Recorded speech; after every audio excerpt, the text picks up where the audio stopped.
Hey, Stan Arthur here for the I Love St. Pete Facebook group. If you're a business owner looking to connect with tens of thousands of potential new local customers, you owe it to yourself to get enrolled in our Key Tag Rewards program. Since 2019, we've signed up more than 200 local merchants. Sponsor opportunities are available too, such as our group banner ad and even your own custom key tags. Just go to stpetekeytag.com, get enrolled, and get ready to get busy. stpetekeytag.com. BetUS.com. If you guys are betting on the games, whether it's NFL, NCAA, of course, you're not going to do that now. Maybe basketball, not football. But, of course, the NHL, NBA, go to BetUS.com. You get a 125% sign-up bonus. And also, if you use this code right here, the promo code of TSW22, which, by the way, stands for the sports web, TSW22, or call that number 1-800-69-BET-US. Again, 1-800-69-BET-US, and put in that promo code TSW22, and I would really appreciate that. I've had 27 beers spilled on me. Make that 28. I've only got one place to go before the game. BetUS.com. Sign up at BetUS.com and get the best bonuses in the industry. Merry Christmas. Say, I love football. Say this. Say Tampa. Bay. Bay. Tampa. Tampa. Tampa Bay. Tampa Bay. Say Tampa. Bay. Bay. Oh my God, she's so smart and she's so precious. I love her to death. What's going on, guys? It's your host, Peter Blake of the Sports Web. From my perspective on Amped Up Sports, I love St. Pete and the Hub. And a great moment in Tampa Bay sports history happened on Thursday night at Amalie Arena, as not only the Lightning disposed of the Toronto Maple Leafs 8-1, but the captain, Steven Stamkos, surpassed Marty St. Louis with 954 points, all-time franchise record. Was it to anybody's surprise that he did it versus the Maple Leafs in a situation on a power play being fed by Victor Hedman or Nikita Kucherov? No. It's a great accomplishment. And honestly, it has to make you think that Stamkos could be the greatest Lightning player of all time. I mean, you look at his numbers: goals, points, even strength goals, power play goals, game-winning goals, and hat tricks. And that's saying a lot, ladies and gentlemen, because as you know, the Lightning have some great players in their history. A Vincent Lecavalier, a Marty St. Louis, a Nikita Kucherov, a Braden Point, an Andre Vasilevsky, and let me not forget a Victor Hedman. But you know what makes Stamkos the greatest player, in my opinion, in the Lightning history, is because he's had to go through adverse situations. Not only some of the failed expectations earlier on in his career, but also the injury history. And still, Stammer is the captain of the Tampa Bay Lightning. Make no mistake about it. With that being said, who could forget Game 3 in 2020, where he just logged 2 minutes and 47 seconds on his first shot to score a goal, to propel the Lightning to win their first Stanley Cup with him. And then, of course, they repeated. You would think he was done, but he's not. This year, 35 goals, 93 points. Unbelievable. You know what else makes Steven Stamkos Tampa Bay's own? Because he could have decided to go to the Toronto Maple Leafs and took more money, but he decided to invest not only in the Lightning, but the Lightning fan base. Congratulations to Steven Stamkos in surpassing Marty St. Louis. And in my opinion, he definitely is the greatest Tampa Bay Lightning player of all time. For another edition of Peter's Perspective, live on Amped Up Sports, the Hub, and I Love St. Pete, I'm your host, Peter Blake. It's Stammer time.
What's going on? Welcome back to another edition of the evolution of Sports Talk Television on a happy Hump day. edition of the Sports Web. Just one night away from the NFL draft.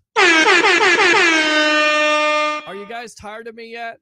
Are you tired? We went Monday, we went Tuesday, we went Wednesday, and most likely we'll do something tomorrow night also. And then, of course, tune in on Friday night. But how do we start off this edition of the Sports Web on a Wednesday night? Bring the passion, bring your excitement. Just don't bring any nonsense. Once again, I'm your host, Peter Blake, giving you something to think about. And I want to hear from you guys tonight. We're supposed to have JP Peterson of the JP Peterson Show, which can be heard and seen on Facebook and YouTube 10 to 12 every day. Don't see him in here. We usually have Dennis Phillips on with us. He's not in here because he is on vacation.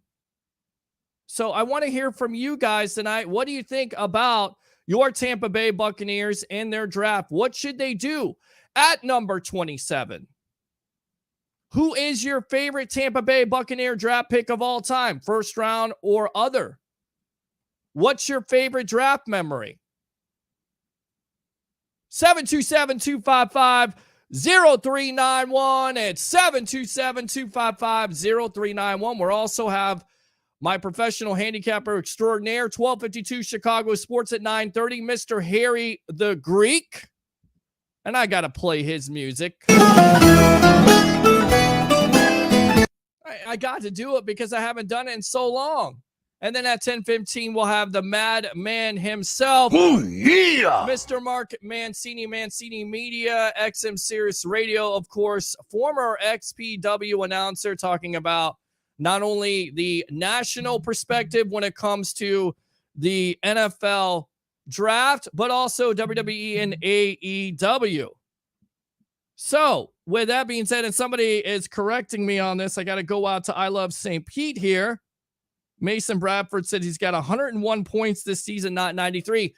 That is correct, but when I made the little video there, the Peter's perspective, that's what he was on. Trust me. So, he's been amazing this year. If you want to talk about the Tampa Bay Lightning, we can do it. Why not? I get it. People are kind of tired of the draft. I'm not. I'm not tired of the draft. I'll tell you why I am tired. I'm tired overall. I'm just tired. No sleep, lots of research, lots of paper here. So who do you guys want to see the Tampa Bay Buccaneers draft? And also, if you're not a Bucs fan, and I know there's a lot of people that tune into this show that are not Bucs fans, and that's okay because you're welcome. You are. Respect me, I'll respect you. Who would you like to see your favorite NFL team draft? 727-255-0391. It's 727-255-0391. I tell you what, let's go out to the comments here. First says Troy Polamalu. Thank you very much. And for that, we'll fire the cannons. Let's go out to Roger Shue here. Oh, God, more draft talk. You know, I know you love it. You would love it any other year, but your Chicago Bears are not drafting number one. They don't have a first-round pick this year. So whose fault is that? Huh? Right? Are they going to turn it around? Who do you want to see them draft in the second round? Because it's not a rebuild, supposedly, to your general manager. Supposedly. I think it's absolutely a rebuild. But I tell you right now, I'm not even a Bears fan, but, you know, I do a show on 1252 Chicago Sports. Do a little bit more research on this team. You better get that quarterback a wide receiver, and I think you're going to have the opportunity to do that. So we'll talk with you again. Who do you want to see your team draft? 727-255-0391 and 727-255-0391 as we're expecting JP Peterson. Don't know where he's at. So we'll talk with you. Have a great show, my guy. That would most likely be Reagan Weiss of the Hub. Appreciate it. Do you think we trade back into the draft? Or do you think we trade back? I mean, it's always talked about, Sitton, always. They always talk about it because Jason Light is a guy that loves the movement. He loves to have that movement where, you know, and what we're hearing right now coming out of the draft is that Adam Schefter is saying various teams want to trade back.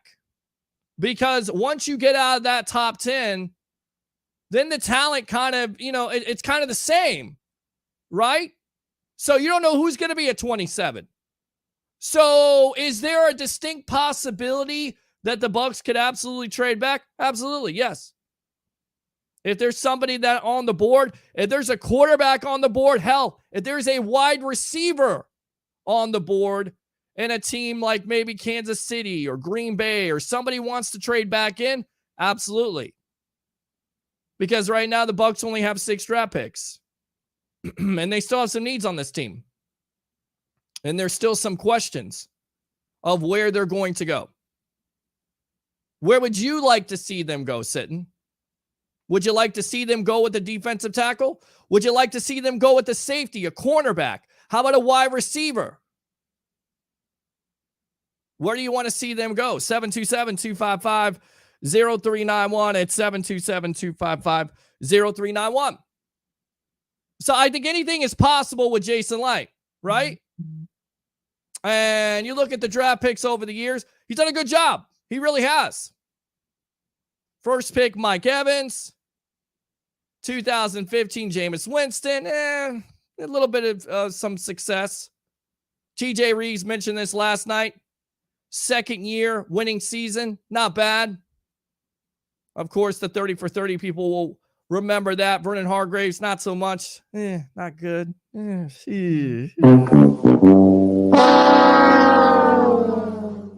Didn't like the pick in the first place. Wanted to like the pick. I don't know. There's years where I watch the draft and I'm like, I don't know if I like that pick. Like, I'll share a story with you.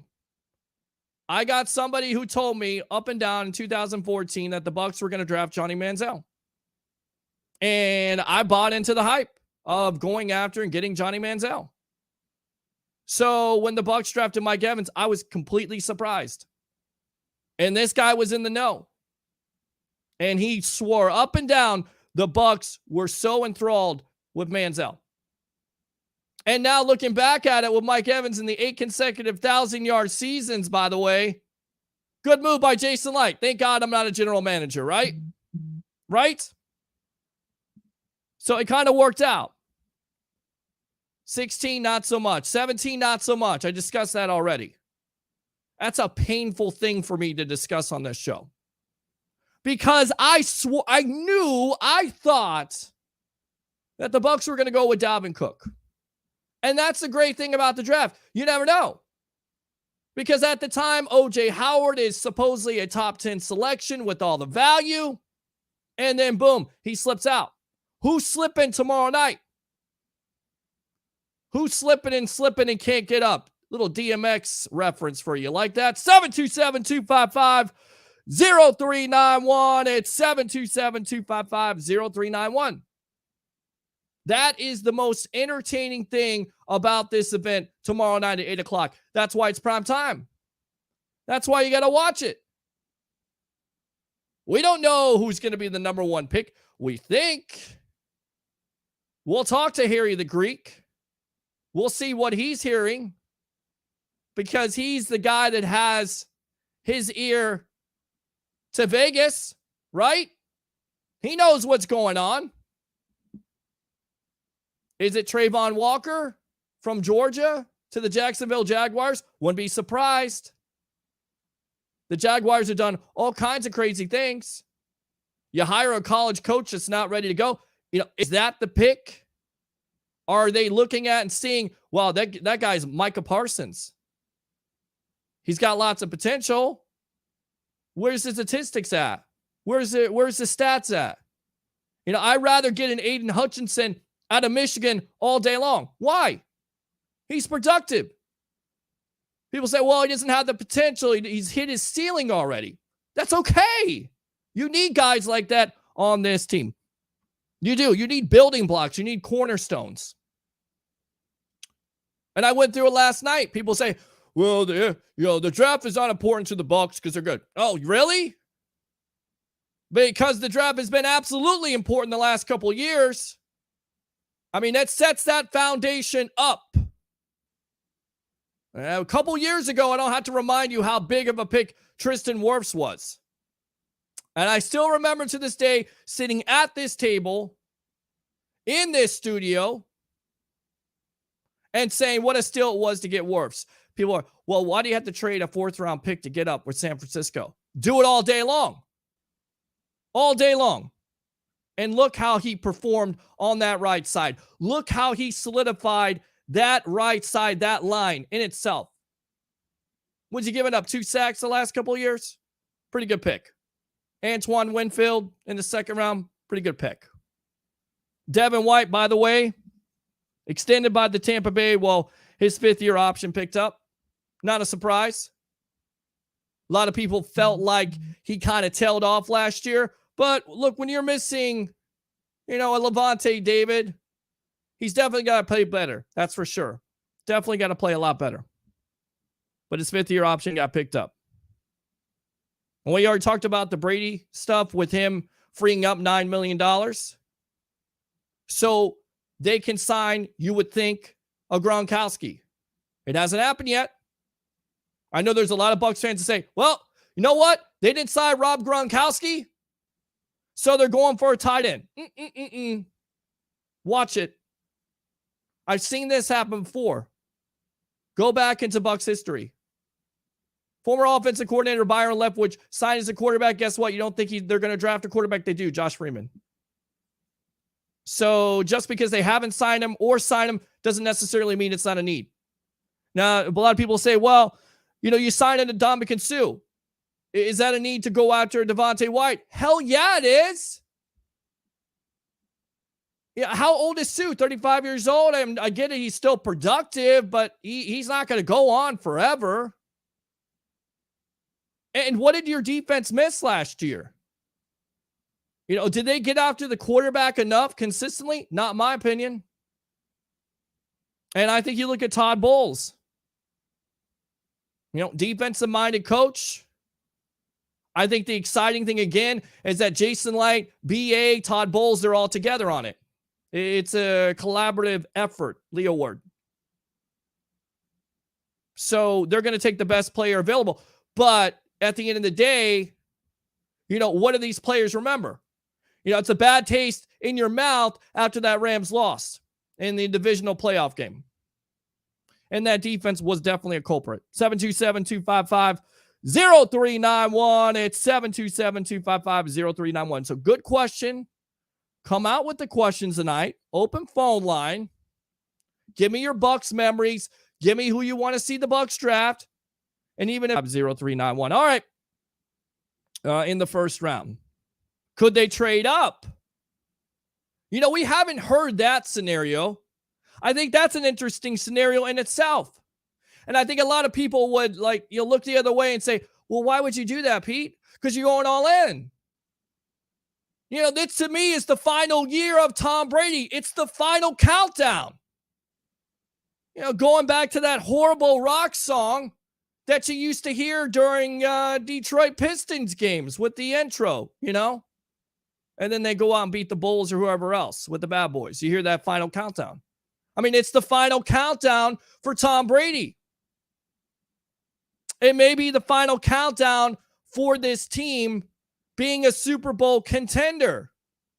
So why not trade up in the draft? Why not go all in? I love to go all in.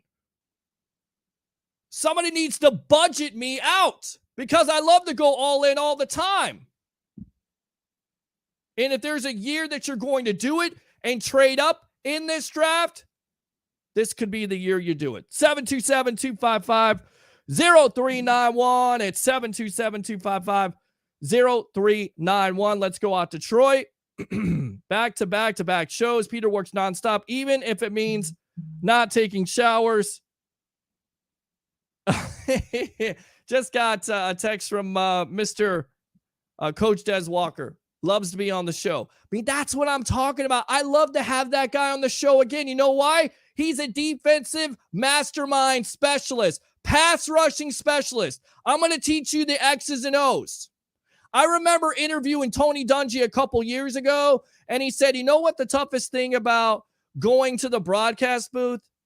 It's trying to dumb it down. Seriously, this is what he said to me.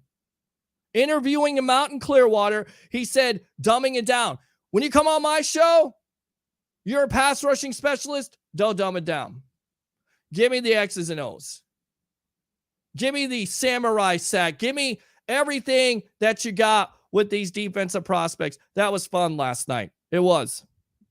I did take a shower, though. Thank you very much, though. I appreciate you and your concern. Shut up! All right, bring back Gruden. That ain't happening. You're just trolling me at that point.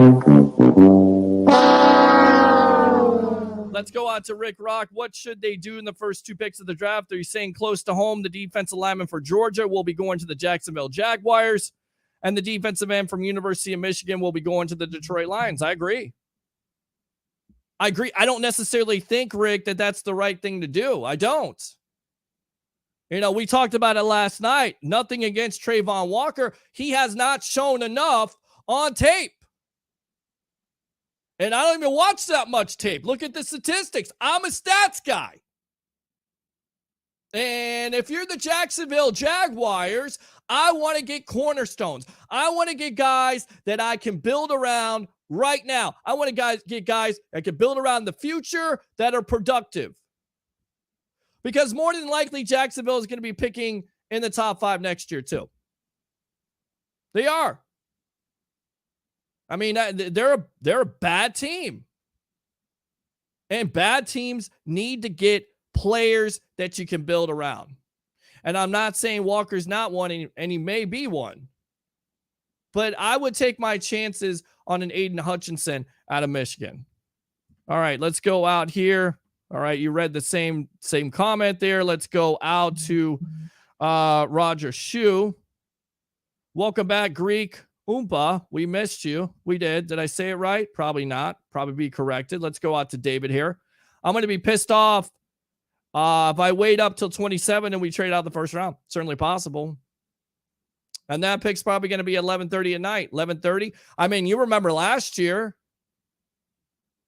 You know, I don't know if you guys remember. I left that platform. I was on here about midnight. Tell you what. Let's go out to the phone lines here. Let's see who has what, who's saying what here, who thinks what. Let's go out to my former CSB brother, Mr. Cole. Cole, welcome to the Evolution. You're leading it off tonight here on the Evolution.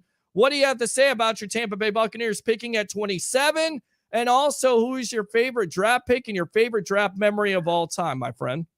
Well, my favorite draft memory of all time is screaming for the Bucs to pick Mike Mamula, and thank God they didn't come through for me because they ended up picking Sapp. Yes. And look, and you know, Trayvon Walker reminds me of Mamula, the way he shot up draft boards. Exactly. And that's what I'm thinking too. You know, workout warrior. Everybody's going crazy. He looks great with his workouts and they see potential. But, you know, at the end of the day, look at the tape. There's not enough tape there that says he can do it consistently. Now, I'm not saying he's going to be a bust, but if you're the Jaguars, Cole, you got to get players that are productive. You've taken too many chances. You took the chance last year to hire an awful college football coach, and you're going to take a guy that has potential. I want a guy who has the statistics, who does it day in and day out, game after game. That's why I go with him, or possibly an offensive lineman, although I think he can rule that out. Well, no, I would go with a defensive lineman out of Michigan because he's got the pedigree, he's got the numbers in college, he's stacked. This other guy, Trayvon Walker, is a flash in the pan, and I don't even think he's going to be a rotational guy. Yeah. I don't see him being a rotational guy. And even if he is, that's going to be a shock. He's not, even if he is a number 1 pick, you with your number 1 pick, you've got to get stars, and you get starters with your number 2 picks, and guys that are on the field a lot with your number 3 picks. Yeah. Okay. Your stars have got to be your Pro Bowlers, your Hall of Famers. Those guys, I think they hit it out of the park with their first pick last year, and I think they will hit it out of the park with their first pick this year, picking the defensive end out of Michigan. Now, as for the Bucs, I'm praying to God that they would draft the guard out of BC, or for some reason that Davis falls to us. What? No, I don't think let, that's going to happen. Now, but hold on. but, Now you're going to go guard now, and I threw this scenario out there, and it's look. We always talk about these scenarios that are being thrown out. I don't think you could go wrong. But what I'm looking at the end of the day, they just re-signed Aaron Stinnie. I get it. Ali Marpet retired. They traded for Shaq Mason. You give up a 5th-round pick, which is a steal. I don't know yes. what, but you got Aaron Stinnie. You got Robert Hainsey, who they drafted in the 3rd round. Robert Hainsey is your backup center. Robert Hainsey is going to be your center when what's his name leaves. Okay. And I do not trust. I mean, Stinnie's a nice guy. Stinnie's a nice guy to have on your bench, to have to move on either guard, but I don't want him starting every game. I don't want him to be my starter. I'm sorry. I just don't. And if you get a guard, your offensive line is set for the next decade. Well, that's a good point. And look, I don't rule it out. I don't think it's out of the realm of possibility, Cole. And I'll tell you why, because Jason Light loves to build the offensive line. And we always talk about it every year. What you have to do is you have to protect that 45-year-old quarterback that eventually is going to be 46 years old, right? So yes. And he took a lot of hits last year. I'm not going to rule out a wide receiver. I've gone back and forth on this, and how about the Tampa Tornado at 27? And that would be? How about Watson, the guy out of what was it? Penn State? Yeah, no, not the guy out of Penn State. He's the one out of the smaller school. Oh, I know Watson Christian Watson. Yeah, it's certainly a possibility. He's from Tampa. He's called the Tampa Tornado. Bring him here. Let's see what we can do. Well, 6'4", 198, can run the 40 in a 4.3, 4.39. I mean, he's got everything you would want. I certainly think it's possible. I do. And it just depends on, what's on the board at the time. If there is a big time guard, you take a guard, right? If there's a defensive tackle, I think you take a defensive tackle. And I think if Jordan Davis is there, I'm running to pick up. I'm not sure if he's going to be there. Run and pick the guy. I don't think he's going to be there either. I'll tell you 2 teams he's probably not going to get out of. Seattle at number 9, which is certainly a possibility, which I'm hearing. The Baltimore Ravens, you know this better than I do. They love those big hosses up the middle. And a guy that can run a 4.7 or 4.8 that big, it just seems like, look, if he's on the board for he's Haloti Ngata part 2, and even better than Haloti Ngata. And you're right. I don't think he gets past Baltimore. I mean, Seattle might take a tackle if they're there. I mean, that's the one thing, they will run up and take a tackle if it's there. But I do not think, there's no way on God's green earth, as they say in License to Drive, there's no way on this godforsaken mud ball called earth that the Baltimore Ravens don't take Jordan Davis if he's there. Yeah, no, I think that, I think that's where you go at where you go at that point. You could go with Davis. I could see that happening. Maybe the New Orleans Saints, trying to get up front. What are they going to do? I think that's the intrigue of it. And even though the Bucs were a winning team last year, again, they have a bad taste in their mouth. So you're kind of curious to see, what they're going to do. So you would stay at 27. You wouldn't trade out. Would you trade up? Because I subscribe. Go ahead. If the wide receiver is there, let's say this. If the wide receiver is there, let's just say Watson's there, but you've got Kansas City screaming for a wide receiver, and they want Watson. They give you both those picks to get up to get up to your 27. You take it. You take it and you run and you go out and get solid guys. You go out and get your defensive tackle, get your guard, get your offensive line, and you're out of the first round.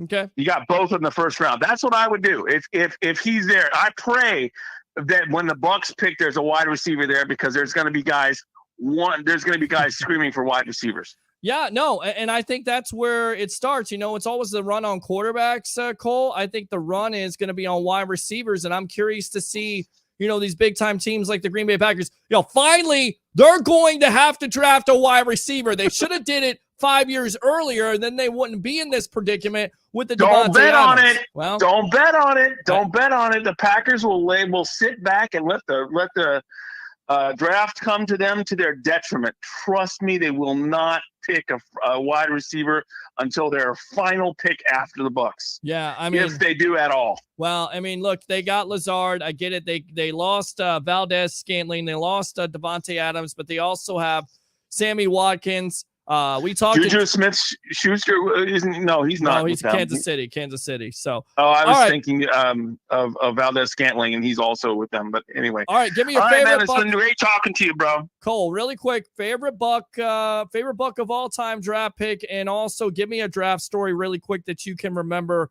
like it was yesterday. Well, my favorite draft pick that they've ever done was picking Gruber in 1988 because he's the only pick they had that came out to do anything decent when they were crap, and he was a brick wall for Testaverde. I mean, Testaverde never got hit on his left side. He played his first 4 years in the league and never gave up a sack. I mean, Paul Gruber is my favorite pick for the Bucs. Okay. And as far as draft memories, I just remember, like, I love the fact that the Bucs got 95, and you think about 95. Yep. But the draft thing that I think about is picking up is a bad one. It's picking up Bo Jackson and not getting a thing for him. Yep. And not getting a thing for him. Nothing. And you talk about that's what the Jacksonville Jaguars are 2 years in a row, number one pick. Well, we did that in 86 and 87. And then we traded 85. We traded the draft pick for 85 for Jack Thompson to throw in Samoan. Yep. So we would have had three number one picks. Mm-hmm. You're exactly And can you imagine having Steve Young, Fryer, Bo Jackson, all three of them would have been picks in the NFL. I mean, you got the number one pick in 87. I don't think you would have it if you have all three of those guys, but you got the number one pick in 87. You're not going after a quarterback in 87 who, I mean, you go after the best defensive player, or I mean, like, you could do anything. I have dreams about having Bo Jackson and Steve Young and Irving Fryer all on the Bucs. Well, you go all the way back. You could go to Tony Dorsett. I mean, they made a trade, I believe, for Jimmy Giles at the time, so they passed up on a Tony Dorsett. They picked. Or, excuse me, it's not. No, they picked up the running back Bell. Yes. And you can't blame Bell. Bell was a great pro. He just got hurt. And I got my running backs confused. They got Jimmy Giles instead of Earl Campbell. Jimmy Giles was a tremendous player, but what could have been, and we always go back to 83 for me, you know, it's always about Dan Marino. I cannot believe how many teams passed up on Dan Marino. Could you imagine? We didn't have a first-round draft pick that year either. No, I know, because you traded for Jack Thompson. I know. I feel your pain, but you know what? Throwing Samoan killed us. You look back at it, 95. And then you give up the number 2 pick for Chandler. Yep. Because the Colts had the number 1 and number 2 pick, and they picked it. I mean, we lost first-round draft picks up the wazoo, and the guys we did pick were Eric Curry.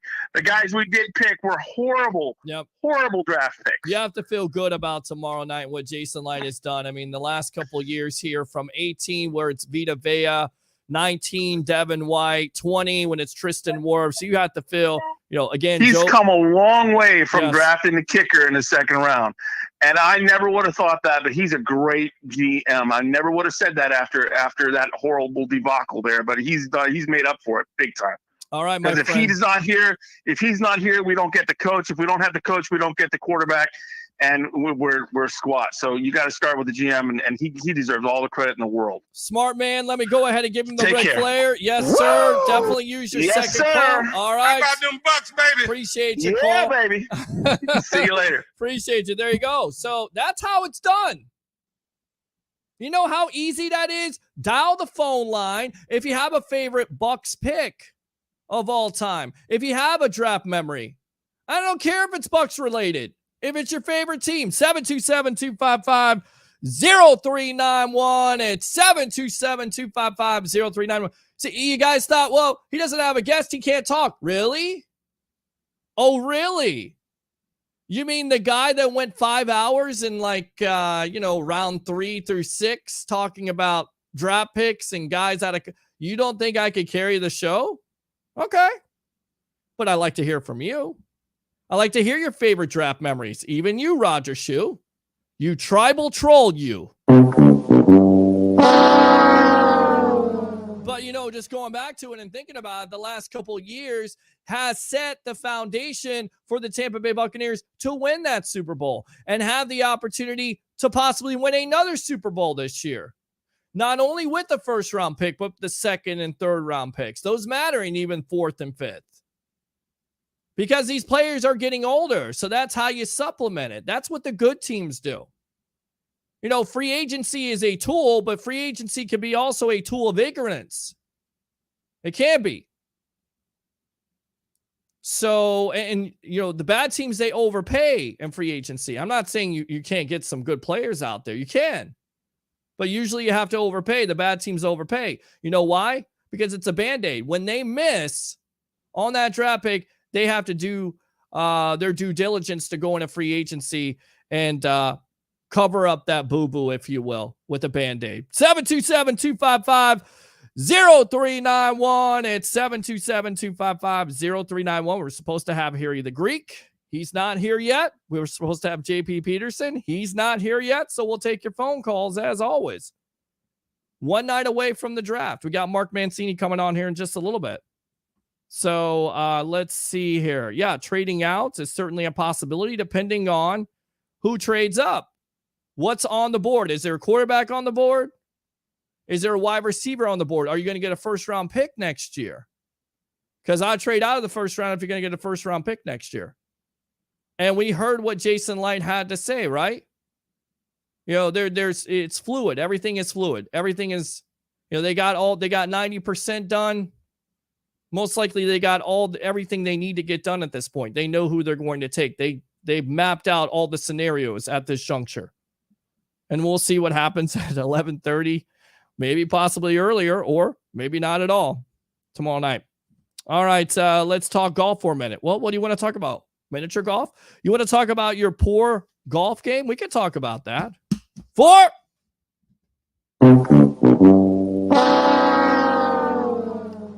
You want to talk golf? What Bears are trading back? What are they trading back for? To me, you got to get a wide receiver, don't you?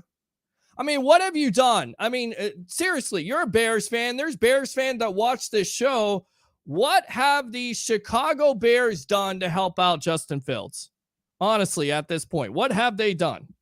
Have they done anything at all? Anything? Because to me, they've set him up for failure. And they're already changing offensive linemen. Bourne is going over to the left side. Tevin Jenkins to the right side. Is that a good deal, Roger? So I don't know what they've done. I don't know what kind of, but to me, you got to get him a wide receiver in that second round. And I think this draft is deep enough to do it. I do. Absolutely. All right, let's go out to Rick here. Voice text sucks. Georgia defensive lineman going to the Jags. Yeah, I think it's going to happen. That's what Vegas is saying right now. Definitely hit the like button. Bunting will be on the list of flops. Not ready to say that yet. Because we saw how he played in that postseason just a couple years ago. We've seen him get beat. Every cornerback gets beat. Everybody does. Every corner gets beat. Is he a little bit inconsistent? Yeah, he is. He's a little bit inconsistent. He's got to play a lot better. He's got to stay healthy. That's what really hurt him last year. He wasn't able to stay healthy. The whole secondary, the whole defense wasn't able to stay healthy. That's why I say the emphasis has to be to get that defense younger. Whether it's a corner, whether it's a safety, whether it's even a linebacker, maybe an edge rusher. I think you could go a multitude, Leo word, of ways here. I tell you what, let's go ahead and get this guy on. Let's get his walk-up music on. Here we go.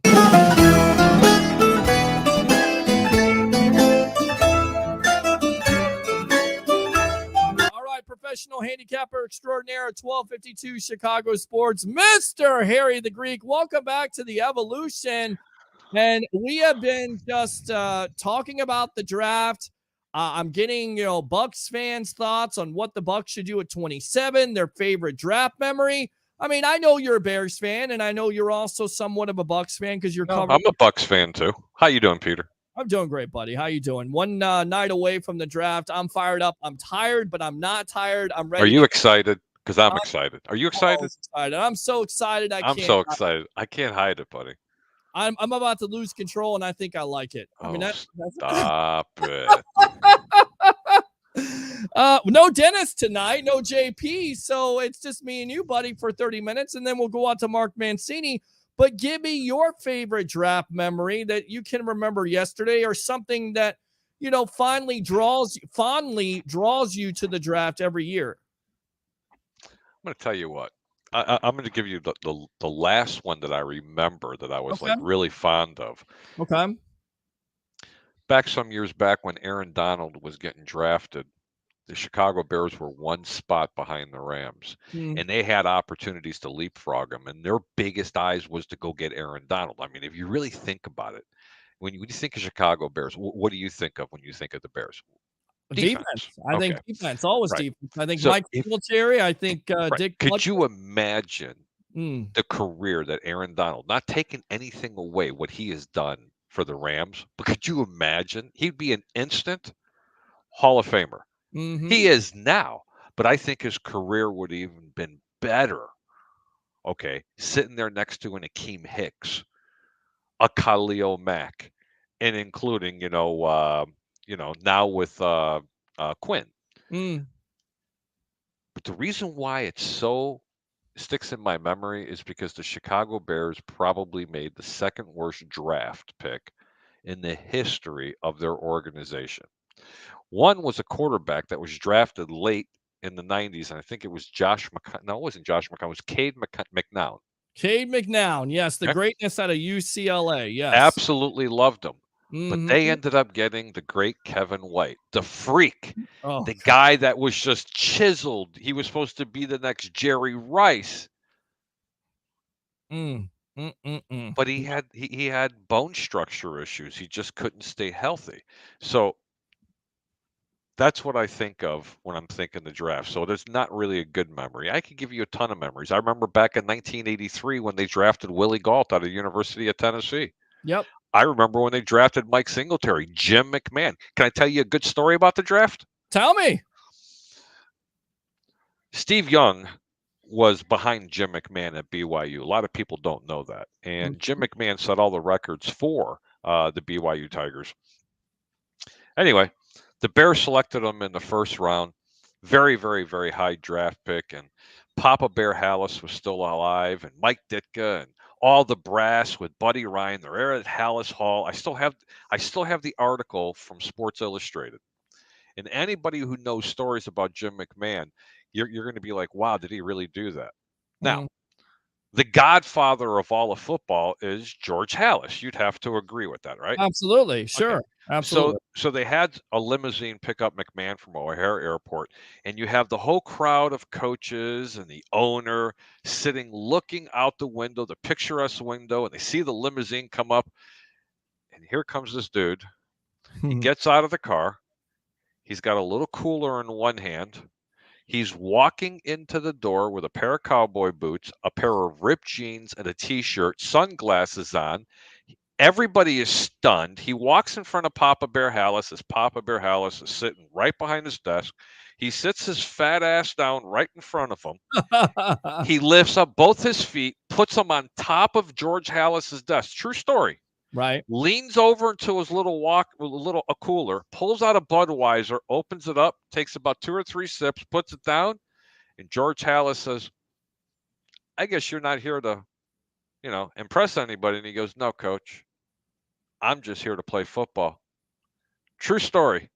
I believe you. Absolutely true story. I believe you. And do you think at that moment they're like, you know what? This guy really doesn't give a damn.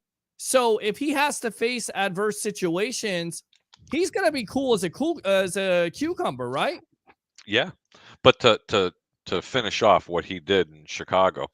So Hallis is leaning over across and he's like, Jim, you're blind in one eye. You got a bum knee. You hurt your hip last year, and your wrist isn't always all that great. You have the propensity of getting hurt all the time. And McMahon says, "What the hell did you draft me for? I just want to, I just want to play football." The moral of the story here is, it's not always how impressive you can act to make the impression.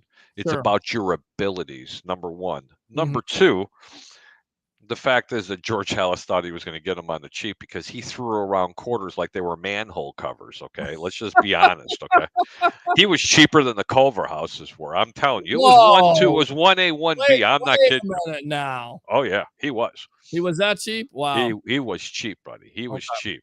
I mean, Mike Ditka said that. Where do you think I got that knowledge from? That was a Mike Ditka statement.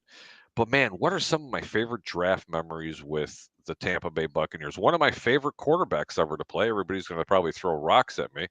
I was so proud when the Buccaneers ended up getting Trent Dilfer. And I think it was San Jose State.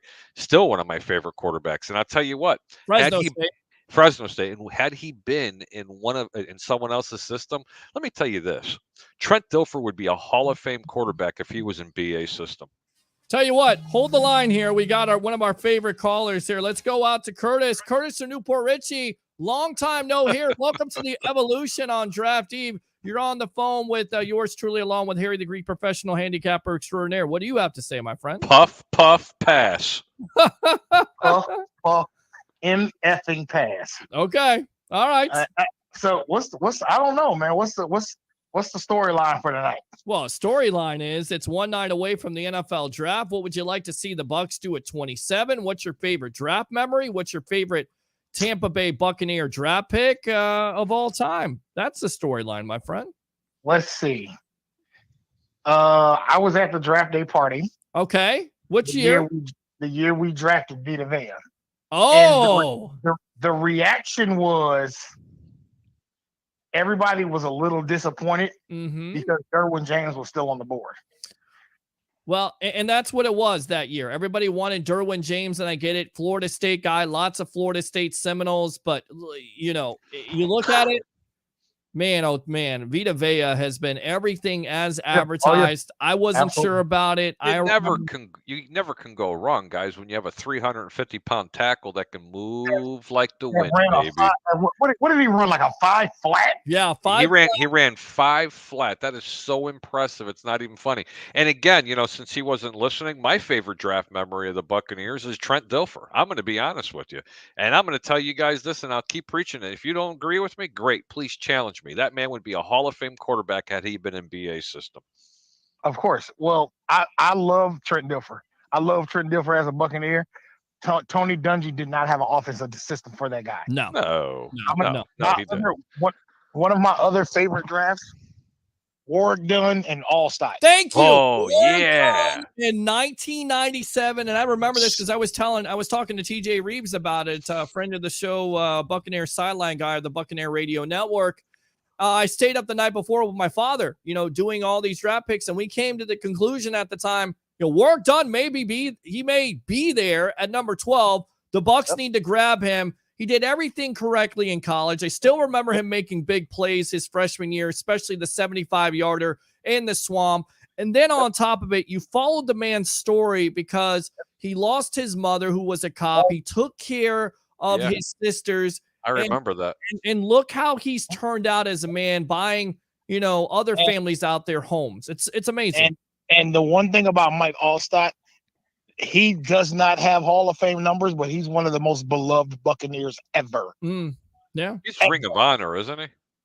I believe he is. He is. I believe he is Ring of Honor, and I got the jersey in the back here. It's so funny. I don't show it to anybody, but it's a Mike Allstott signed jersey. Oh, I was going to tell you, give it to me. I'll have him sign it. He's coming in next week for an oil change. Is he really? Well, maybe we need. He frequents my shop all the time. And I mean, other than that, I mean, you can't compare anything to that Sapp Brooks year. But after Sapp and Brooks, that Dunn and Allstott draft was great. Yeah, it really was. Yeah. Wow, Warren Sapp and Mike Allstott. I mean, you could talk about Leroy Selman. You could talk about Doug Williams, Eric Redd. I mean, the list goes on and on and on. What I want to hear are what someone's favorite draft was with the Buccaneers, that weren't the marquee players that they were supposed to be. And they don't have to be a first-round pick. They could be a fifth-round pick, a fourth-round pick. How about an undrafted free agent? Yeah. How about Jimmy Giles? Let's go there. I'll give you another one, Harry. You know, the whole Ali Marpet, Donovan Smith. Yep. That's not the first time. People need to remember Davin Joseph and Jeremy Trueblood. Well, who's your favorite pick? Zipper, who was your favorite pick for the Bucs? That? No, no, that's not that. Honestly, call me cliche, but it has cliche. Has to be Rondé Barber. Well, what Love was he? Rondé Barber. Was he a third or fourth round pick? Yeah, he was a third or fourth round pick. Yeah. I mean, you know, the thing about him is he wasn't that big. Mm-hmm. He wasn't the fastest, you know. Yeah. And he was a God, what's the word I'm looking for? He was a scheme corner. Scheme corner that fit. He was a scheme corner. Yeah. And you know, he had to be in the correct scheme. And when he got drafted to the Bucs, him and Brian Kelly for years, these guys were not, you know, in the top tier of corners. But these guys, I mean, other than getting juiced by Randy Moss every time we play Minnesota, these guys were out there playing their hearts out. Yep. Him and Brian Kelly. Yep. Him, Brian Kelly. I remember Donnie Abraham too. Donnie Abraham was another pick that was a late selection, wasn't a first round pick. And then, you know, Rondé, his first couple years, he was nothing to write home about. And he just got better and better and better. In fact, his brother, of course, Tiki, was more of the guy that people were saying, you know, he's going to succeed more than his brother. But sure enough, and you're exactly right about development. I mean, it's crazy sometimes. You draft a guy second, third round, and we've heard about, you know, other guys. Marcus Colston, who was a 7th round pick for the New Orleans Saints, and he developed overnight. How about this for both of y'all? What about the biggest disappointment? Biggest disappointment. I don't want to talk disappointment because that's going to allude to the fact that they're going to have a problem. I want to talk about an underrated draft pick in the 2nd round from 1980. All right, I want to see how good y'all's memories are. He was a wide receiver. Harry, I'm not that old. I was born in '86. I was born in 70. Yeah, but you guys know the history of the Tampa Bay Buccaneers. I'm not that old either. We'll try it. Go ahead. All right. 2nd round pick, I think it was the 1980 or 1981 draft. I think his number was number 88. He was a very underrated, but I'll tell you what, he was like 175 pounds soaking wet. And this kid was so good, it wasn't even funny. He'd go up the middle. He'd take some of the meanest shots you've ever seen. For the Bucs? He always got up, absolutely, for the Tampa Bay Buccaneers. Kevin House. You got it, Kevin House. One of the most underrated wide receivers. And I'll tell you what, right now, you want to answer the Buccaneers' problems, you take a Kevin House who was healthy. Now, put him in the slot, and you'd forget about every one of their problems in the slot. Well, and I'll tell you right now, I think that's one of the needs that they may address, and people kind of scoff and say, look, what a wide receiver he was. Anybody here in the show remember Kevin House? If you haven't, look him up. My mom does. My mom does. She used to tell me all the time about Kevin House and Higgins. She used to say Higgins. It wasn't Higgins. It was Higgins. I looked it up. Yes. And I'll give you another wide receiver that's under the radar that nobody talks about. That was one of the only Pro Bowlers at the time for the Tampa Bay Buccaneers, Mark Carrier. That's another guy right there. Love Mark Carrier, but I love the counterpart to Mark Carrier that played for the Chicago Bears, who played defense. I'm sure you remember him because he used to lay the wood on the Bucs offense. Out of USC, and they used to go back and forth. I remember there was a game in either 87 or 88. I think it was 80. I actually think it was 89. It was like 48-42 or 42-35, something along those lines. Yep. So, yeah. Love Kevin House. Kevin House, let me tell you something. Kevin House could have played in today's game, and he wasn't but a $170 or $175 soaking wet.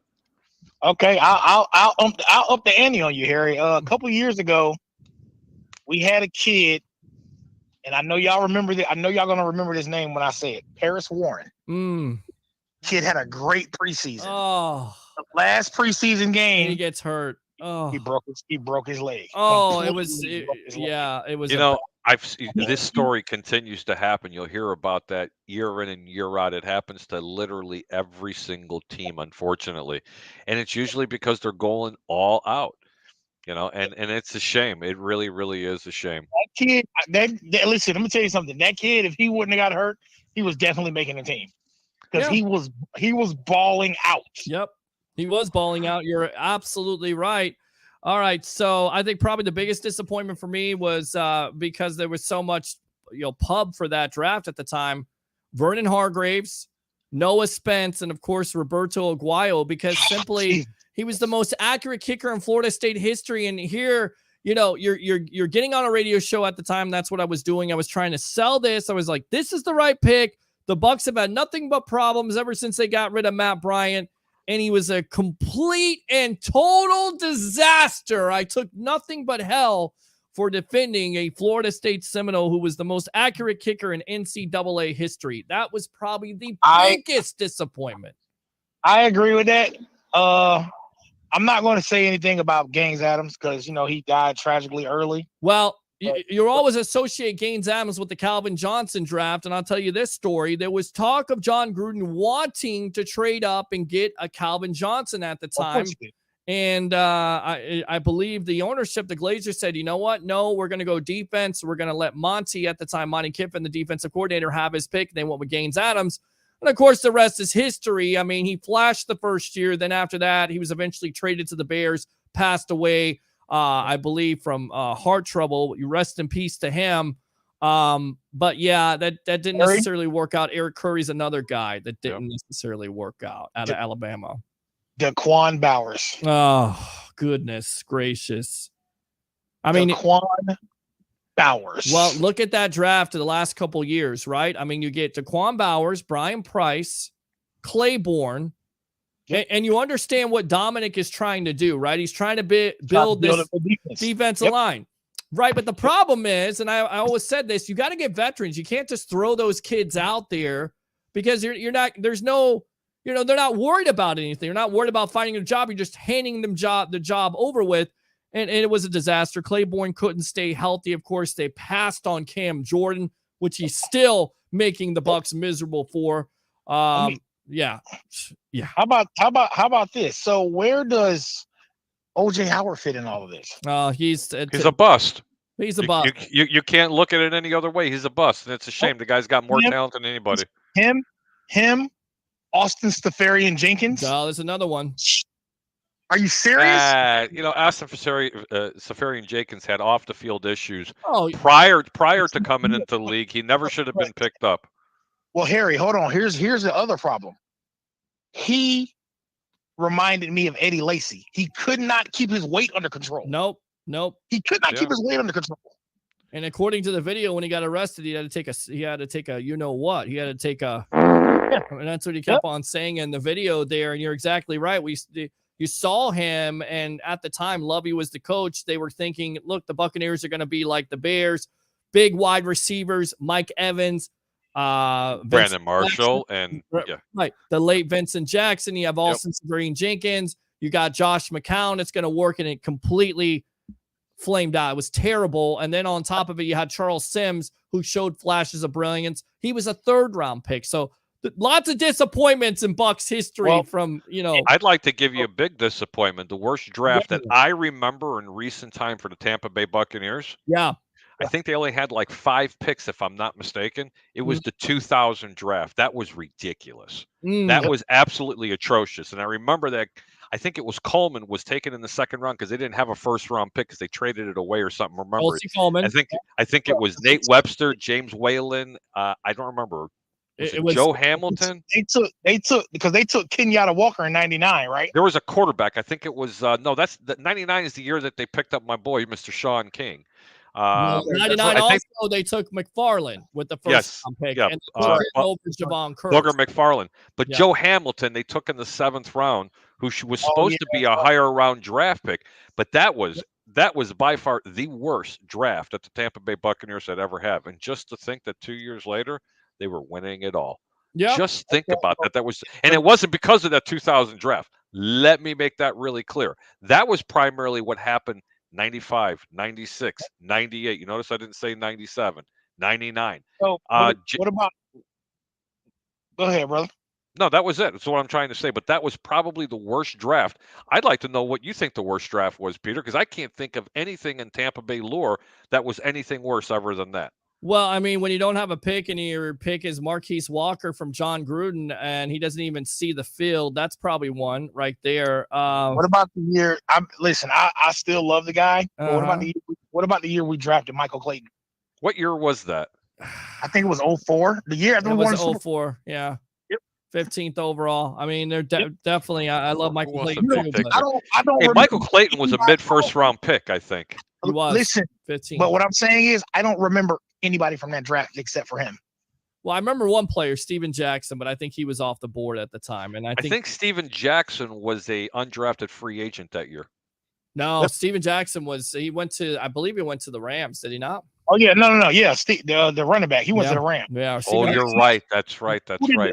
But other than Michael Clayton, I can't even tell you. I don't even remember who the Bucs drafted. Well, the reason why they didn't draft Jackson at the time, I can still remember this because I'm interning at WTSP Channel 10 and I'm having a fight with the sports director. He called me Pete the intern. I think it was because I argued with him my first night when I got there.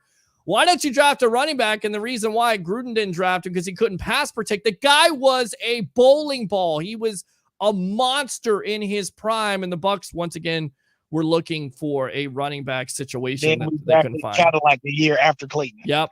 And then he couldn't stay healthy. So, well, that's because Gruden ran the motor out of him. That's He ran the motor out of him in the first 4 games. Yeah. Well, the 3 games he had over 100 yards. He had, was it? He had like 424 yards his first 3 games. Well, here's the thing. And they ran him so bad, and he had an injury. I believe they ran him 38 times versus the Buffalo Bills, or was it the Green? I think it was the Buffalo Bills. It was Buffalo. I think it was Buffalo, and that's where he got hurt, and he was never the same. And then he came back, and of course, he tore ACL. Yep. He was never the guy at number 5. He wasn't. And you know what? At the end of the day, instead of drafting a Gaines Adams, even though you had Cadillac on the roster, you could have had an Adrian Peterson. They passed up on him. So again, hindsight is 2020, but that's the fun thing about the draft. You look back at it and you're like, well, you know what? The Bucs could have had Ray Lewis too, and they passed up on him. They could have had all kinds of guys. I got one more. I got one more for both of you guys. Sure. Who was our biggest? And it could be any round. Who was our biggest? Oh God, what's the word I'm looking for? Most value. Okay, I can say most value. Most value, lowest pick. I mean, I think Rondé's there. Any pick. Well, I love Rondé, but I'm not going to use Rondé again. But I love Rondé. Rondé was great.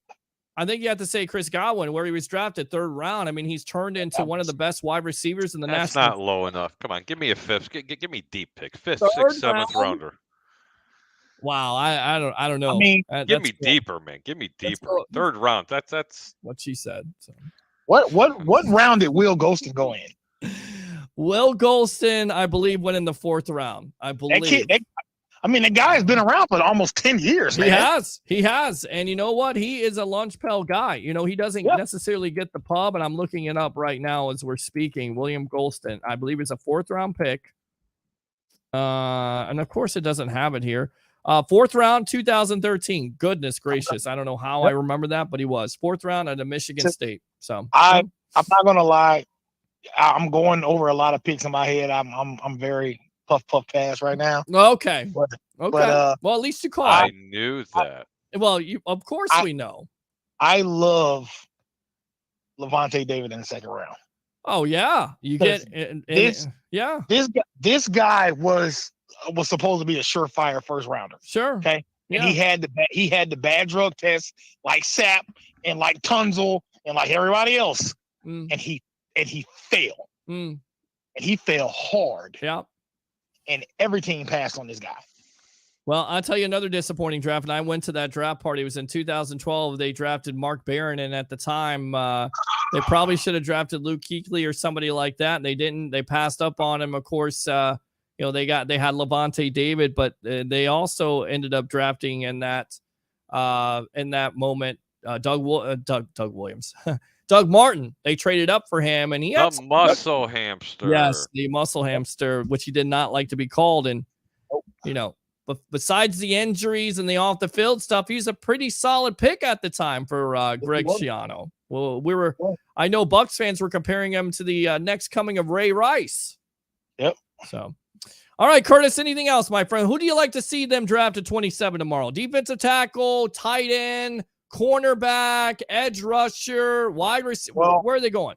Well, you always need fresh people on that defensive line. That's what I agree with. I agree. You need to get younger. You need to get faster. You need to get stronger. I mean, here's the thing. Did Sue sign with New England? He did not. He visited New England. He has not signed yet. I would love for Sue to come back to be a situational guy. Mm-hmm. I think his pride won't allow for him to do that. Mm-hmm. Tampa don't need Sue. No, I don't either. But that guy, he's a menace. He is. When he's on the field, he plays his heart out. Yeah. See, that's what I don't understand, man. Why do people say that? He takes more plays off than you and I. Well, come on. I'm not kidding you, man. Not to I be tell you fair. what, Harry. Okay, let's do this. He's benefited from the fact of playing next to a guy named Vita Vea. All you got to do is say him or Gerald McCoy. That's all you got to say. I'm going to tell you. You don't want my answer on that. Please don't say Gerald McCoy. Are you going to say neither of them? Please don't say Gerald Oh, McCoy. come Neither on. of them. Who has made more plays in his short time with the Tampa Bay Buccaneers than McCoy Neither made of them. his whole career for the Bucs? Listen. Don't start this. Listen. I'm going to give you a first and last name. Okay. The guy's older, better, faster, stronger. His name is Akeem Hicks. Bring him here to Tampa and watch what happens. Yeah, All but right. you know how much. But you know what he wants. No, he's still not signed. Yeah. Okay? He's still not signed. He's had injury problems the past 2 years. And I'm praying to God that the Bears still retain him. Let me tell you something. And Ndamukong Suh, Donkey Kong himself, that's what I like to call him, Donkey Kong Suh. The guy needed to go back to Detroit and go sit back over there. I can't stand the guy. I don't like anything about Ndamukong Suh. Nada, zero. He's a dirty player. He doesn't have a place in the football field. And if y'all think that you're going to rest your head on that guy, give me a break. He's still productive. 6 sacks last year. Come on. Where's TJ Reeves when I need him? TJ would tell you that Sue is still pretty good. Harry, listen to me. I was born and raised in Omaha, Nebraska. I am a Nebraska Cornhusker to the day I die. Okay? As a person, Sue's an asshole. Straight like that. Yep. But when he gets on the field and he wants to play, he can play. There you go. The key word, if he wants to play. And I had to bring up TJ Reeves, and there's a reason for it. He would never agree with me for that comment. But hey, buddy, look, he knows more about the Buccaneers than the three of us combined. Okay? Let's just be really real about it. Yep. And Ndamukong Suh is not the football player that he once was. I agree with that. The end. We need a young guy. That's the reason why you bring back Sue for a 1-year contract. You let Devontae Wyatt train under him. You have that rotation. You still have Nacho. You still have William Golston playing. I like Nacho. Just because of his name, I love Nacho. Well, I love Nachos. And his mother's an awesome person. You've had her as a guest. What a blessed woman. She is. She's great. She's absolutely great. I'm gonna tell you what else I would like. Mm-hmm. And I don't want to say this because I love. And please don't crown this in Ndamukong Suh. Let me tell you something. And Ndamukong Suh is a Hall of Famer. You what? Yes. Look at him, bro. Seriously, you know what? You need to make me full screen. You need to go to Newport Richie and go hang out with Curtis right now in the Puff Pass game. Okay, that's what you need to do. Let me explain something to you. And Ndamukong Suh is not even close to being a first ballot Hall of Famer. Oh my God. Okay. Let me explain to you what first ballot Hall of Famers look like. Their names are Warren Sapp. I agree. I've seen Sapp play. That's a once in a generation player. Don't sit here and the only other guy you can compare Sapp to right now is who? Aaron Donald. That is it. Without question. But what I'm saying is, please, Lord, forgive Curtis and forgive Peter for the ignorance that they show forth regarding Ndamukong Suh. They don't mean it. I mean, honestly, poor Curtis has been smoking too much ganja up in Newport my Ritchie, God. and Peter is just, I don't know what's happening. There you go. Puff, puff, pass. Peter, are you insane? No, Sue, Oh, look give at me a his break. sound. Hall of Famer? He's a Hall of Famer. Oh my God. Mark it down. I will bet you 10 steak dinners that Ndamukong Suh makes the Hall of Fame first ballot. I'm gonna tell you this. Yeah. Harry, you've been watching football for a long time. Yeah, a few too many years. Listen, I agree with you that Sue is a top shelf bendejo. Okay. Oh, okay. Top shelf. Okay. Top Si, shelf. senor. Hall of Famer. Top shelf. Was Charles Haley not a top shelf bendejo? Oh, I love Charles Haley. Now that man, I know you do. hold on. How But many did he play for, by the way? No. Just how answer. many Super Bowls did he win? And by the way, it's not fair to compare Haley to Sue. Two totally different positions. Let's talk about those interior guys. Come on, wait. How often the teams that Sue has played for, Detroit and Miami, the Rams and the Buccaneers beside, how many of those teams have been relevant? Most of all of them. I think Detroit was relevant when he was playing still. I mean, they were competitive. They weren't great, but they were. Ndamukong Suh would look better in the USFL. Wait a minute, You know that's what? too good for him. Put him in the Canadian football. You know, Get him out of here. So biased. You are so biased towards him, and he hasn't done anything dirty in a long time. All right, Curtis. Are you kidding me? In a long time? Yeah, he hasn't done anything. He probably kicks his kids. What are you kidding me? Oh, stop it. To answer your question, you better Peter, stop. I'm kidding. Answer your question, Peter. I would love to see the Bucs draft a guy to back up Levante David. Yeah, it's about time. He's 10 years in the league. He's getting up there. That's a great choice. Love to see them. I would love to see. I think it could be Brett. Because I mean, you got David. You got this kid would be learning from David and White. Yeah. Okay. And then after David retires or does whatever he does, you're gonna have the kid and White. You know what I'm saying? Sure. So you're gonna have these guys together for a couple of years. You know what I'm saying? Right. Oh, so I agree. I mean, I would love to draft us a defensive line because you see what that defensive line has done for us since Bruce Arians has been there and that push up the middle with Vita. But when you got two linebackers that can run sideline to sideline and run down you got to be a good linebacker to run around with Christian McCaffrey and Alvin Kamara. You got to be. All right, I gotta read this comment here. TJ Reeves says, hand up on Kevin House, who still lives here in Tampa. So Mr. TJ Reeves is watching the show as we speak. Oh, TJ's out there. What's up, brother? Shout out to TJ Reeves. Really quick, I'll go out to Sandro Nagel. I think Mike Ditka was the best coach. Really liked him when he lived in Illinois, Ottawa, and they were the Bears. They're still the Bears. The Bears. And mom is from, and she also says watching the best sports talk show in the Tampa Bay area, the Sports Web. On Amped Up Sports, Bet US, The Hub, and I Love St. Pete. That's what I'm saying. She knows the line better than I know the line. Oh, my gosh. She is my agent. Love you, Mom. Thanks a lot. Curtis, go ahead, finish up. Harry, who are your Bears going to draft? What are the Bears? No, I want to know what the Bears have done in the offseason. Listen, y'all need every first round offensive lineman up there on the board. Well, hold on now. Let me defend this now. Not really. That offense actually started playing a lot better. Here's what they've done that's a problem for me. They've changed the right tackle to the left tackle in Borum. They're playing Tevin Jenkins at right tackle, and they've done very little in the offseason for their supposed young franchise quarterback. I don't know what they're doing at this juncture. I've seen a rebuild before. Can we not talk about this right now? Why? Did I just see breaking news on Sports Center that the Bears re-signed Kevin White? No, I'm just messing with her. I'm just messing with her. I love it. And you know what, bro? It wouldn't surprise me this much. Your boy Byron Pringle over there in Dade City doing donuts. That's the kind of wide receiver. Hold on. With no driver's license. Right. His kid in the car and his buddy in the passenger seat.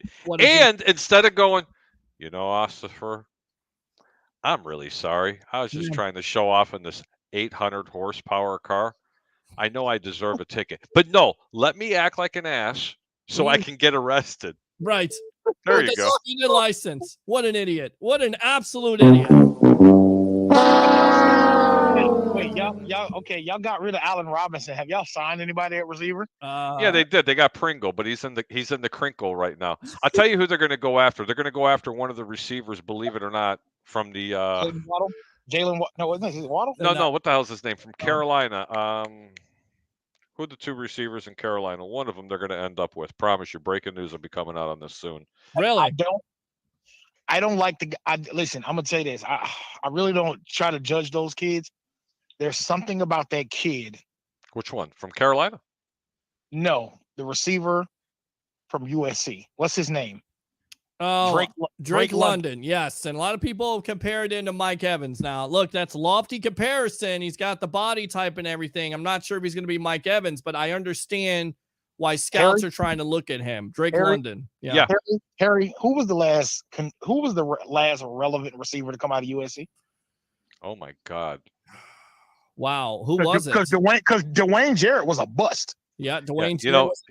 That's almost like asking me when was the last great quarterback that ever came out of Ohio State. Could we say Reggie Bush was the last receiver that came out of USC? Pretty much, and he wasn't even that. Hey, Curtis, can you name a quarterback that came out of Ohio State that was relevant? Well, how about a quarterback that came out of USC that was relevant? None. Hey man, Carson Palmer. But that was in what? 2000? 2002. Okay. Yeah. You had Keyshawn in 96. Yeah. Came from USC. Yeah.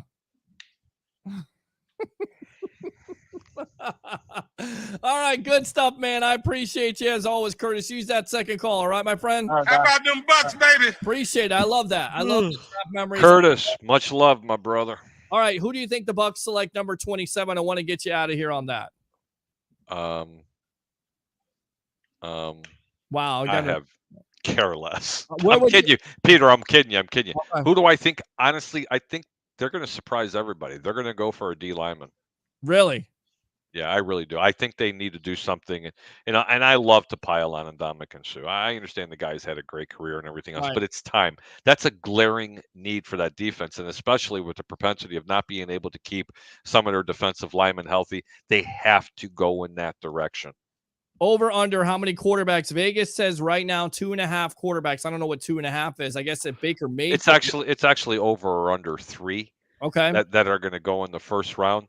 If that happens, there are going to be a plethora of really, really good talent dumping into the second round, because none of these 3 quarterbacks that are being in this year's draft should even be thought about into the first round. Yeah. And I'm gonna honestly tell you, really quick, under. Okay, our favorite caller, really quick, and then we'll get you out of here. Who is it? Mr. Williams, welcome to the Evolution. Your favorite Tampa Bay Buccaneer of all time, draft pick, and your favorite draft boy, where in the hell is Harry the Greek? Where in the hell is he at? Well, he's right here. Boy. Uh-oh, he's got a problem with you, man. He's got Mr. Williams, how you doing, sir? I love you, my friend. Lord knows I do. But bro, we love you too, sir. I follow my guy all the time, but bro, you said some things that wasn't right. Of who? Ndamukong Suh. Hey. Now, some of the stuff I agreed on. Okay. Some of. Okay. Some of. But though, now, for you to say that for my front line not to rest on number 93, that was wrong. Oh, yeah. That was wrong. Come on.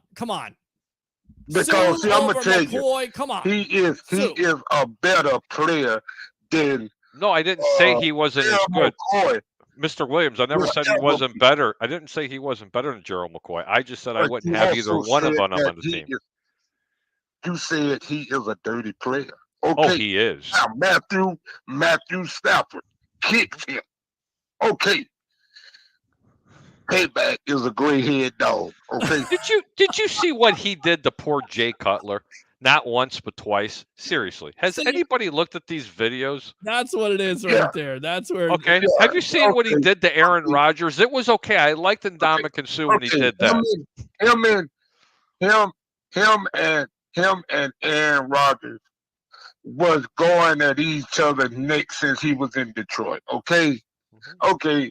Aaron don't like him. He didn't like Aaron. Okay. When we played them in Green Bay. Okay.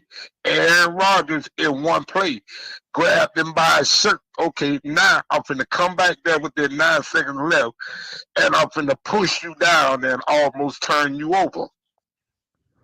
Right? You remember that, right? Yes, sir. Okay. So I am a God-fearing young man. A eye for an eye and a tooth for a tooth. Okay. But hold on, Mr. Williams. God said he'll never bless you when you're looking for vindication. Also turn the other cheek, right? Yeah, you got to turn the other cheek. I'm going to tell you what cheek I'm going to turn. I'm going to show it to you in a minute when I turn around. That's when I think of Ndamukong Suh. Don't do that. Don't do that. Oh, wow. Hey, man, Harry, man, he was a good dude, bro. I know, man. I just, you know what? If we can't make controversial radio or controversial sports talk shows, what fun would it be? It's not fun when we sit there and agree with Peter Blake. Yes, man. Why? Yeah. Why are we? Look, even though the majority of the time I'm right, it's not any Of course. fun. As long as everybody says that Peter Blake and Ray Kennedy and everybody else is always right, the world goes on just fine. I'm only kidding. Let me tell you something. The most humble person that I know is Tampa Bay Ray. He is. The most humble person that I know is Tampa Bay Ray. He is too humble for me. He act like he don't never get excited. Oh, Ray gets very excited. But he can give you Bob Ross or Bob Rock at any moment. Yeah, but the right when somebody like give him like what he just gave me, man, it's like you're supposed to throw it back at him. Sure. You know, but he don't like to pick it up and throw it back and make the radio exciting. Well, I do. I will. I'll throw it back at you. You troll For me, real. I'll troll you back. For real. See that Harry is my man. That's it. Harry does the same thing. Listen, man, every time that somebody wants to talk about Ndamukong Suh being so great, all I got to do is say two names. A first name Warren, last name Sapp. He ain't never going to be them. Not even close. No, I agree. But he is not a first ballot Hall of Famer. He is a first ballot Hall of Famer at his position. You look at his statistics; they match up with Warren Sapp. You and Curtis have been hanging out too much. I'm telling you, the plays that he's made consistently, I get it. He's did some dirty things in his career. I don't think he's necessarily a dirty player. He plays a little bit tougher than a lot of people like. But in my opinion, he is a Hall of Famer. The reason why he liked playing here because we let him go out and play. That's it. He's a dog. We let him go out and play. He makes plays. We do not. None of the coaches do not be in his ear. Yeah.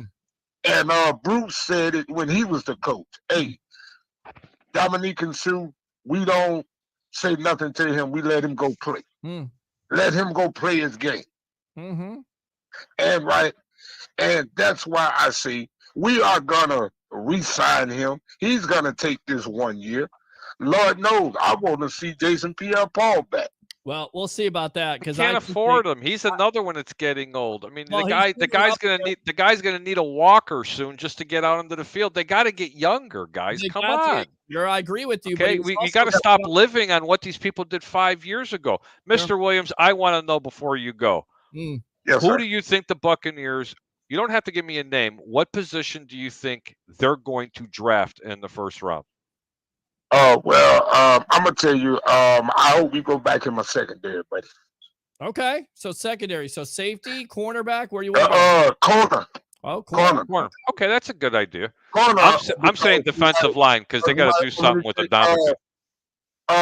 Defensive line. I go 96 from Georgia if he's still out there. That would be Jordan Davis. Everybody likes him. I Yes. would go with Devontae Wyatt. I think that's more of a likely scenario. Good stuff, Yeah, Mr. right. Williams. Them two there, yes. But if they still out there when I come out and pick at 27 safety, I love Antoine Winfield Jr. I love that boy. He's a damn good dude. Yeah. Because he can come down, he can play. I like Antoine Winfield Jr. And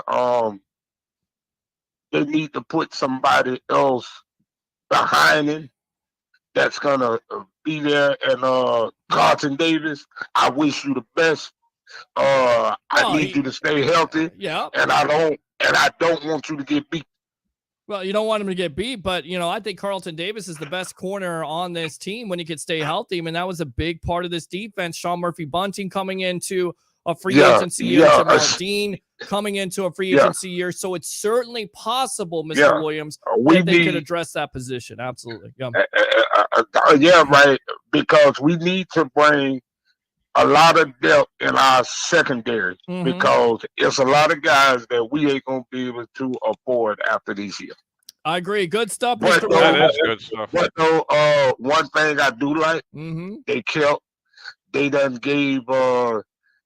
done took up number 45, my boy Dwight. Yep, picked up his fifth option today. Yes, sir. On that fifth option, I like that. I like it too. And Levante David, I don't see him playing nowhere else after this season if they don't be able to sign him.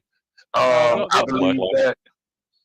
No, but I'm saying I think that he's gonna hang his boots up as a Buccaneer. Yeah, and he even talked about this a couple of weeks ago, and we learned something at the press conference about a month ago that, basically he was playing 60%. Okay, so Levante David playing at 60% is not the best. So he has to stay healthy himself. If he could stay healthy, definitely helps out White in his development. Good stuff, Mr. Williams. Keep on calling the evolution. Hey, man. Hey, man. Love you. Hey, Harry. Yes, sir. You're still my man, brother. I know, man. Just do me a favor. Don't come up here fronting me about no Ndamukong Suh, please. Listen to you. Mr. Williams, we love you, man. You take care of yourself. You be blessed, brother. Yes, sir, man. You guys have a good night, man. I love you. You guys going to be on tomorrow for draft? I think we'll try to work out something. We're still waiting word where we're going to be. So, definitely check Facebook because we may have a big time surprise, but I won't give it away yet. All right? Yes, sir. You need to give me one.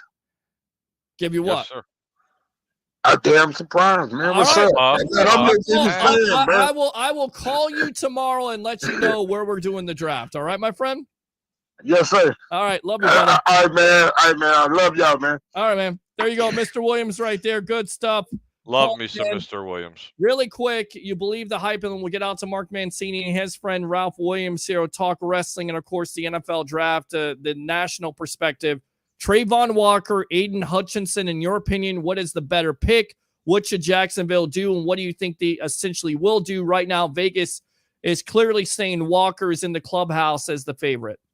Walker should be. He's a better player than Aiden Hutchinson, wow. in my opinion. That's what I personally think. Actually, I don't know, man. I think Walker's a much better player. I'm just being honest. I've seen the difference between the two. Okay. I think there's a little bit too much hype in the University of Michigan with that player. Okay. All right. Well, the production is there more than Walker, but I understand what they're trying to look for. They're trying to look for Micah Parsons. They're trying to get, maybe Jadeveon Clowney again with, all those. But no, that's who Hutchins reminds me of. As a Jadeveon Clowney. Wow. They are building him up like that, and he's not even. They're just not going to live up to the hype. I honestly don't think, and I've been wrong once or twice in my life. Not many times more than that, but just once or twice. Yeah, Chris got still owed me a steak dinner. Oh my God. On that note, I owe you a steak dinner for Mac Jones last year. I need to pay up. God. Go ahead and promote yourself, Harry the Greek professional handicapper extraordinaire. 12. I don't even know what to say anymore. For God's sakes, and Ndamukong Suh. Just say Josh Rosen while you're at it. Josh Rosen. Josh Rosen. And if Rick Hughes appears, I'm going to throw up. Josh Rosen. God. No, that didn't happen. But anyway, I'm Harry the Greek. You can catch me on Friday nights. I'm sporadically doing shows. Thanks for the people sending me all the good wishes. I have not been doing too well, but I feel much better now. I'm on 1252 Sports on Friday evenings at 9 p.m. Eastern, 8 p.m. Central on the Over-Under. We have special guests, my co-host, Mr. Peter Blake, right here from the Sports Web. And occasionally you can catch me jumping on over to Bucs Report with Tampa Bay Ray on a cup of Ray, and every once in a blue moon with my man over here on the Sports Web. Well, we got some comments before you leave. So Sure. My Uncle D says, I must say Dominic Sue should be right up there with LT, right or wrong. Lawrence Taylor, get off that comment. Lawrence Taylor. How can you even... job having on the wonderful, he says, wonderful job having the wonderful Harry the Greek here. Peter Blake, because he really brings a lot to the table of sports, but I believe this team with Dominic and Sue are going to be a winner without a doubt, folks. I agree with him on that. Ray says, wait a minute. You think that Dominic and Sue should be compared to Lawrence Taylor?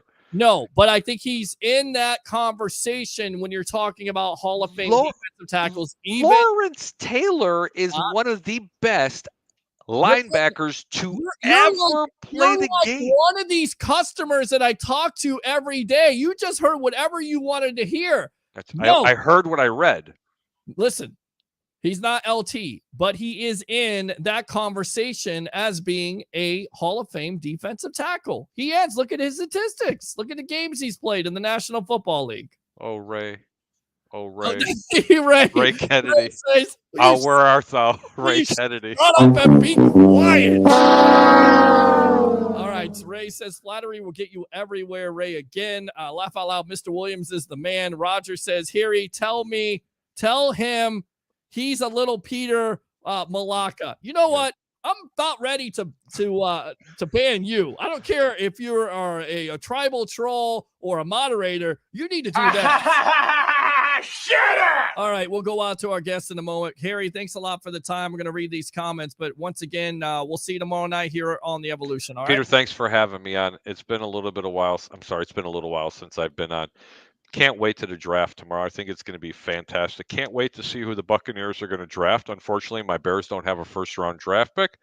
I hope they don't do anything stupid like trade away the rest of their draft picks to try to squeeze into the first round. But I will tell you this. I'm going to give you a free play out here. It's actually the over-under is 3.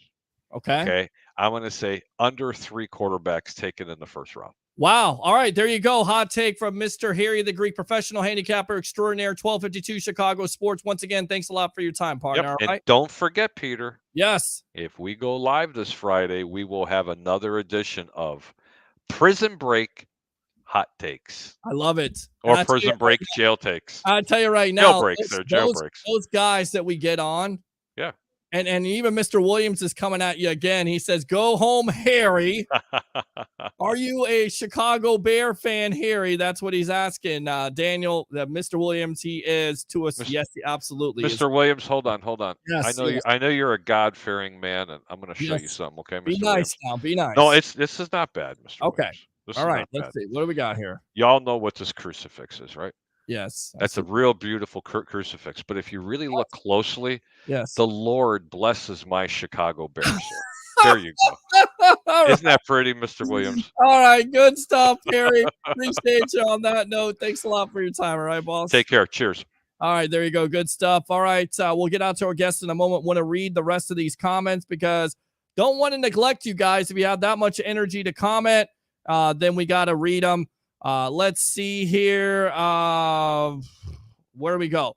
All right. Let's see. Worthless. That in itself gets you guys. Shut up! Jags will always screw it up, says Christopher Cole. Good stuff there. Rick says draft is this year. Brady money will hit cap next. 34 million. Yeah, about 34 million, 33 million. People are saying that White is a poor man's Aaron Donald. Well, if he's Aaron Donald, he won't be poor for long. Let's just say that. Roger says Bucs out in the first round. This is what you get.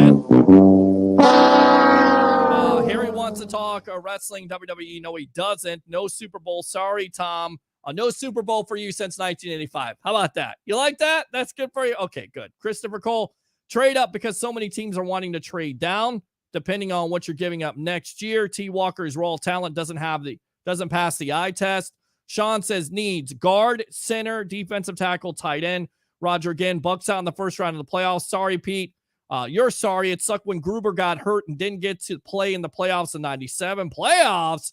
Typical Bucs drafting. Let's go out to Troy Polamalu. Draft is fixed. That's why they have jerseys already made with players' name on it. Here he went to sleep. He didn't. My favorite draft picks were Sapp and Brooks. Good stuff. Christopher Cole. Let me give you the woo. Let's go out. You could go 5 hours talking about the draft, just not with a woman. I don't talk to a woman about the draft. I don't, but I have before with my mother. I did say that. So, and she was able to handle that. So now you guys are going to get a chance to handle it too. Okay. Interior pass rush is a priority. You're a smart ass, by the way, Roger. I already read that one. Roger Shue, let's go out to him. Thank God the Greek is here to save us. Glad you're feeling better, Harry. Absolutely. Papa Bear. Christopher Cole, I believe the OJ was the Dirk Cutter pick. Roger says, Harry, get me an all-star autograph. I'll pay you for it. That coming from a Bears fan. Now you don't want to spew nonsense about the Bucs. You want an autograph from Mike Allstott because you know he's great and he was a great Tampa Bay Buccaneer. So enough out of you. To me, it would have been Cameron Brate because people didn't even think he would make the practice squad. Happy Greek Easter, Harry. I didn't get a chance to tell you. Roger again. Harry, I'm 51 years old. How old are you? I believe he's 55. We already talked about TJ. Thanks a lot for tuning in. Bucs should have got Ryan Leaf, and you should do that. Dominic's best pick was LVD. Agree with that. Roger again. Best thing about the Bucs is Gene Deckerhoff. Won't disagree with that, but there's a lot other stuff out there good about the Bucs, but Mr. Deckerhoff is one of them. Sue was always healthy and hasn't missed a game due to injury. We read that comment. Good stuff. Thank you very much. And we read all these other comments. I tell you what, I'm starting to lose my voice. Let's hear from Bet US. We'll come back with the Madman, Mark Mancini, and a special guest tonight in Ralph Williams on the evolution of sports talk television. Here we go. BetUS.com. If you guys are betting on the games, whether it's NFL, NCAA, of course, you're not going to do that now. Maybe basketball, not football. But, of course, the NHL, NBA, go to BetUS.com. You get a 125% sign-up bonus. And also, if you use this code right here, the promo code of TSW22, which, by the way, stands for the Sports Web, TSW22, or call that number 1-800-69-BET-US. Again, 1-800-69-BET-US, and put in that promo code TSW22, and I would really appreciate that. I've had 27 beers spilled on me. Make that 28. I've only got one place to go before the game. BetUS.com.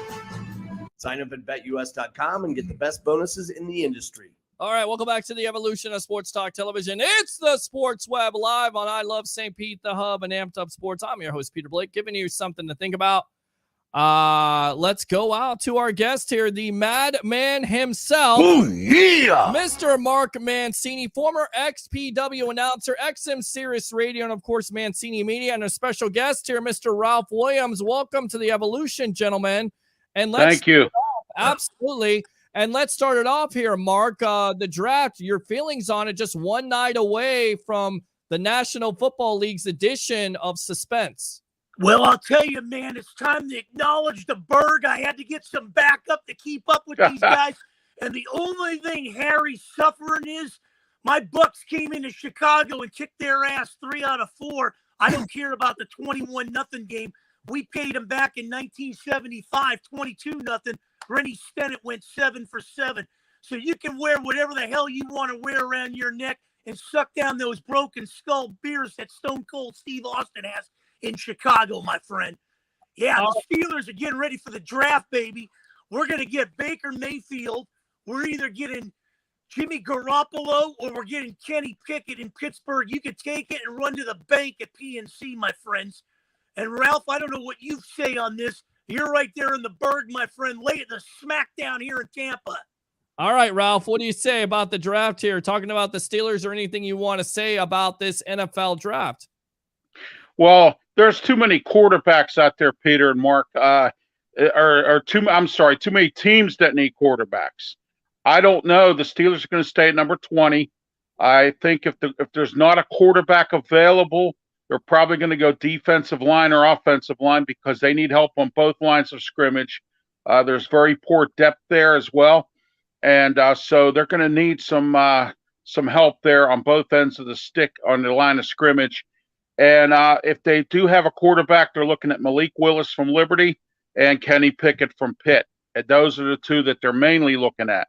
They have Desmond Ridder at number 3 from Cincinnati, but we'll see what happens. I think they're going to take Carson Strong in the 3rd round. I think top 2 rounds are going to go with defensive tackle and offensive line. They have to, literally, guys, because both lines of scrimmage stunk this year. It was a horrible year for that. And even though if it wasn't for Ben Roethlisberger playing one more year with that stinky line, the Steelers wouldn't have been even in the playoffs. So, I mean, that's what happened there. And they signed a couple free agents, James Daniels from Chicago on the offensive line. And a guy you might be familiar with, Peter, is Mason Cole. He was with Tampa Bay, and then he went to Minnesota. So we have him as well. We're going to look in the draft to get younger on the offensive line and get some picks. Yeah, and I think to me, the Steelers, everybody wants to talk about quarterback, and I get it. Mason Rudolph, Money Mitch, our guy there, Harry the Greek, he's a big fan of him. Didn't think he got the necessary opportunities, if you will, with the Bears. So he has an opportunity. So I'm not sure if they're going to draft a quarterback at this point. To me, they should be drafting an offensive line. That has definitely been the downfall of the Steelers the last couple of years, right, Mark? The offensive line? Well, that has been the downfall, but I'm looking at what the Steelers do in this draft is going to kind of be similar to what the Patriots did with Mac Jones.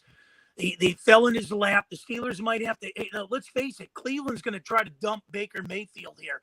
Pittsburgh is going to grab him. If they can't grab him with Cleveland dumping him, then what's going to happen is that other thing that's on the line, I guess it's 2 first-round picks or something, going to San Francisco, with San Francisco picking up half that salary. Jimmy Garoppolo will be in Pittsburgh. So this is a given, guys. I'm going to hang on these 3 things that are going to happen with the Steelers. They are going to get a quarterback in there. One of these 3 guys are going to be leading it. They're not going to feel comfortable with Mitch Trubisky starting and Kenny Pickett backing it up. It's going to be a 3-headed horse there, whether it's Mayfield or Garoppolo starting, Trubisky backing up, and Pinkett maybe carrying a chalkboard here, looking like John Elway did when Steve DeBerg was starting games. That's the big thing. That's good. Let me go out to Ralph. What's your confidence level in Money Mitch? Let me go out to Fat Mike here really quick. That's a Chicago Bears fan that watched him. But he didn't blow in Buffalo. He blew in Chicago because he didn't get a chance in Buffalo because he was backing up Josh Allen. Of course, it's easy to look good when you don't have playing time. Mark, Ralph, what's your confidence level in Money Mitch? Well, I think Mitch Trubisky. I think he's gonna be okay here with Pittsburgh because we have a really good quarterbacks coach in Mike Sullivan. Mike Sullivan was Eli Manning's coach with the New York Giants. Mm-hmm. So I think with Mike Sullivan here as our quarterbacks coach, I believe, and then we have Matt Canada as our offensive coordinator, also has worked with quarterbacks. So I'm thinking that Mitch Trubisky might do. I think he's going to do well here. I believe he's going to do good.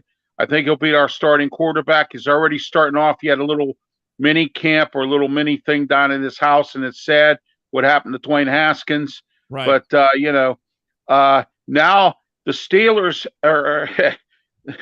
You were talking earlier in the last show about USC. You guys forgot about Juju Smith-Schuster. Well, and I think, he had a couple good years there as a wide receiver, but he kind of disappeared. With that being said, do you think he will make an impact with the Kansas City Chiefs and Patrick Mahomes, Mark? Well, I'll tell you, we've lost some, wide receivers in Pittsburgh over the years. It really hasn't come back to haunt us. We can go back to the Wallace days and guys like that have left Pittsburgh, or running backs. They never come back to haunt us. So Juju Schuster going to Kansas City will be a big plus for Mahomes. good luck. That's a division. It could be the toughest division in football with the Raiders, the Chargers, the Broncos coming up on the rear there. Let me tell you something. The AFC is going to be an SEC battle. The NFC, and not to knock it, but you got Tampa, the Rams, and Green Bay. Hard to find two more, maybe Dallas and Washington there. Let's hope this thing doesn't turn into the Big Sky Conference. Well, I tell you right now, everything has gone the way of the Tampa Bay Buccaneers because you have all the superstars and, top quarterbacks like Aaron Rodgers, Dak Prescott losing their top wide receivers. Juju, do you think he will show out with the Kansas City Chiefs and Patrick Mahomes, Ralph? We'll see what happens to him if he stays off of Facebook and Twitter and all those social media platforms and quits dancing around and gets serious about his job. Right. Yeah, I believe he'll work out there. He's a nice little slot receiver. Mahomes can throw too. A short, he's caught a lot of short passes with Ben, and took him for some long yardage. But he has to stay healthy too. He hasn't been healthy either. He's been in and out of games and whatnot. Peter, I got a nickname for Ralph, man. We got to call him the bodyguard of the Berg. The bodyguard of the Berg. I like it. I like it a lot here. A bodyguard in a wheelchair. There we go. Hey, listen, the draft is coming up, of course. We've been talking about it. Favorite memory for you, Madman? It doesn't necessarily have to be the Steelers. I mean, what's your favorite memory watching the NFL draft, and what are you looking forward to on Thursday night? Well, I'll tell you, being born in the Berg and then being raised out here in L.A., I think the draft had to be, because he didn't go to school too far from where I went. And then he went up to Stanford and everything. And then he basically told the Colts to take a hike, drafted by the Broncos. I think John Elway was one of the best. I love John Elway in that draft. Then he'd have to go to the Marino draft with all those quarterbacks coming out. Wow. Ken O'Brien and all those guys. And that was unbelievable. But yeah, I mean, that's going to be my favorite. And man, oh man, I don't know what Ralph's was. Well, I tell you right now, probably one of the biggest mistakes in Steeler history, and even Mr. Rooney has talked about it. His father, for some reason, Ralph, they decided not to go with Marino. Yeah, because I know. I think if they would have went with Dan Marino, the Steelers would have 10 more Super Bowls because if Dan Marino was that good in Miami, can you imagine him with the Steelers in a running game? And Chuck Noll was his coach. I mean, even though he was in Miami under Shula, he only had one Super Bowl. So I think he could have probably won 10 if he was with the Steelers. And I think, Go ahead. Yeah, so I think that would have been the situation. That was a good draft. The one I like was Roethlisberger, Manning, and Rivers. It was sad that Phillip Rivers didn't get a Super Bowl and had to retire, but I thought that was a good one too for quarterbacks. Absolutely, and there was a lot of suspense there. Of course, who could forget Eli being interviewed, his family being interviewed? They looked like the villains. They didn't want to play for San Diego at the time. They were kind of right. Yeah, everybody kind of worked out in that. There was talk of Roethlisberger going to the Giants. They were thinking about that. That's one of the big stories, but. Going back to the Marino thing, you're exactly right. They drafted a defensive tackle at the time in '83, thinking, he was going to be the next coming of Joe Green. Joe Green, yeah. And he got into a car accident, and he never ever played a down of football after that. Nope. He was never the same. So, and then Bradshaw was up there in age. So after that, you had the greatness of Bubby Brister and everybody else. David Woodley, I can name you every quarterback. Stewart. Well, Cliff Stout. Well, Mark Malone.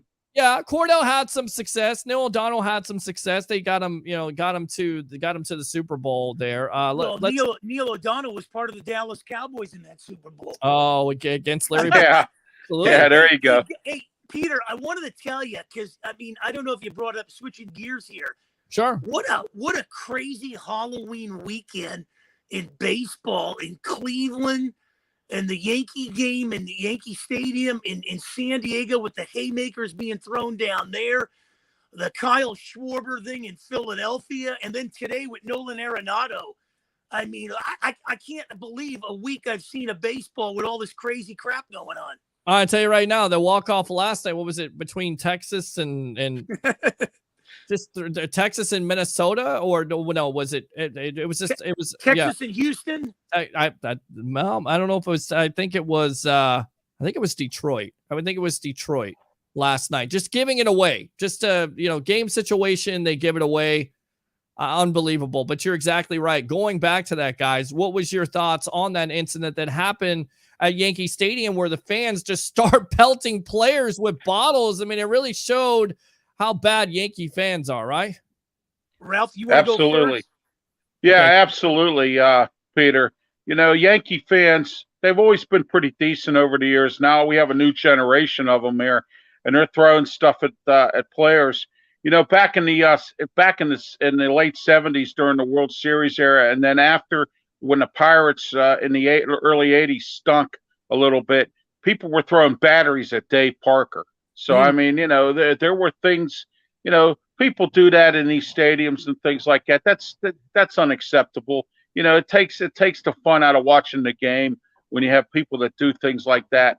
And I just can't believe that it happened at Yankee Stadium, because I thought Yankee fans had more class than that to be doing that. Right. So, I mean, and as far as Houston goes, they're still a small market team that has done better than the Pirates, and that's beyond that. And, so there we are. And the Pirates have also their new stadium.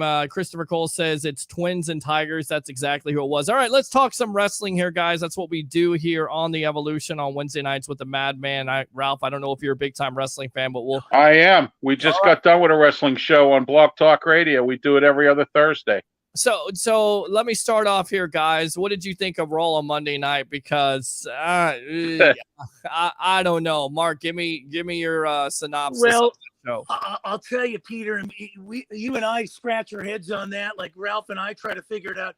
I don't understand the whole Seth Rollins character. I really don't. One day he's a face, the next day he's a heel. Yeah. Now, like Ralph said, he kind of reminds him of the Riddler and Batman. I don't know. This whole character with Seth Rollins is beyond. He's a friend of Kevin Owens. One day he's not. I will tell you this. They got to get some matches at Backlash. And one of them I want to see is Nakamura against Reigns. Let's get this Ezekiel character, Eric, Elias, whatever the hell his name is, get him in a Kevin Owens match. I want to see Asaka go against Becky Lynch here. Becky Lynch came out like came out of a detox center the other night. I'm going to myself, what, this lady looks like Casper, man. You got to put some copper going on before you walk out to the ring, darn it. Well, look, redhead, and you're exactly right. But I'm not anybody that's going to sit here and say somebody needs sun. I definitely need sun myself, and I'm down here in Florida. Ralph, what were your thoughts on Monday night? So, I thought Monday Night Raw was a joke. Mark and I have been discussing this. WWE needs to get something going here. But the bottom line, Peter, is I watched a podcast with Conan, and he came out and said that the WWE made $1 billion last year, and AEW is $50 million in the hole. I don't get this. I mean, if this is a bad product, and they're making $1 billion out of it, because that's puzzling to me. That's like going to a bad football game. Your football team is 1-15, and you still sell at the stadium.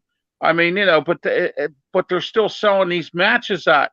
I just don't get this. And Mark and I discussed it on our show earlier that souvenirs are high. People are complaining they're paying $35, $40 just for a T-shirt.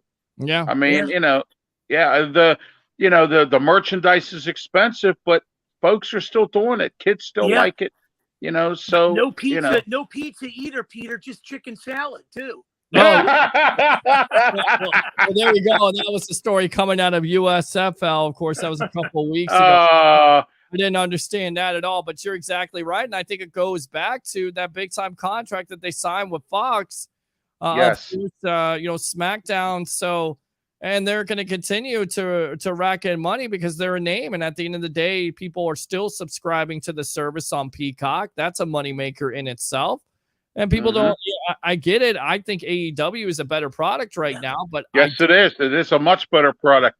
And you know what? AEW, from what Conan was saying, and I kind of agree with Conan, they're starting to fall into the WCW mode. They got too many superstars now, and they don't have room for them.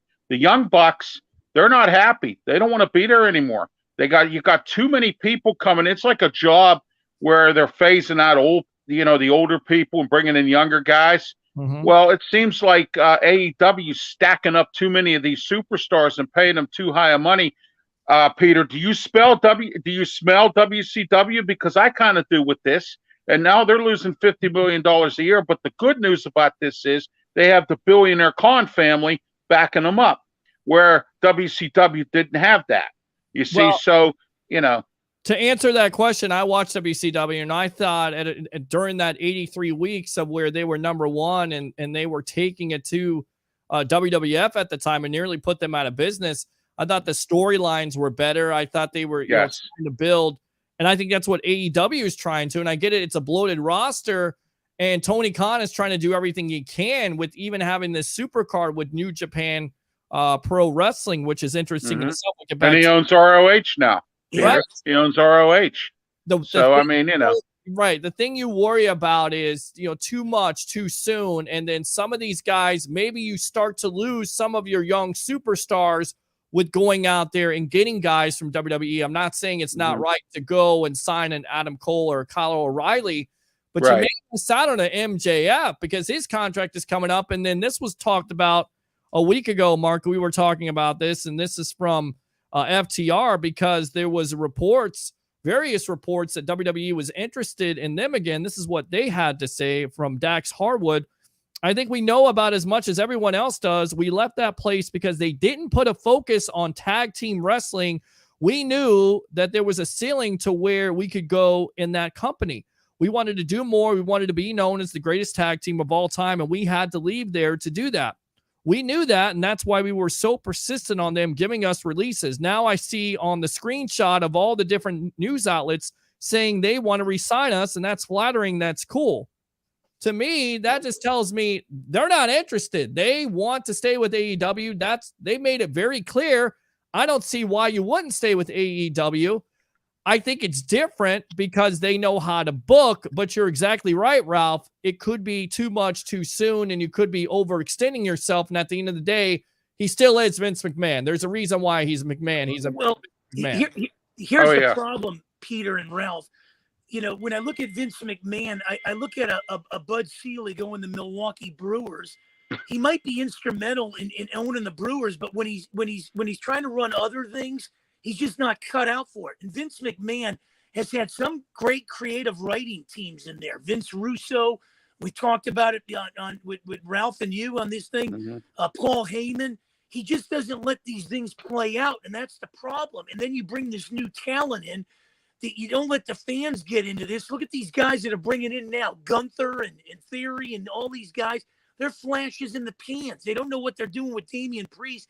And if I'm Vince McMahon, if you don't know what the hell you're doing, and you're beyond the years that when we watch Superstars of Wrestling or Saturday Night's Main Event, sell a damn company to Fox so they can take it and run with it.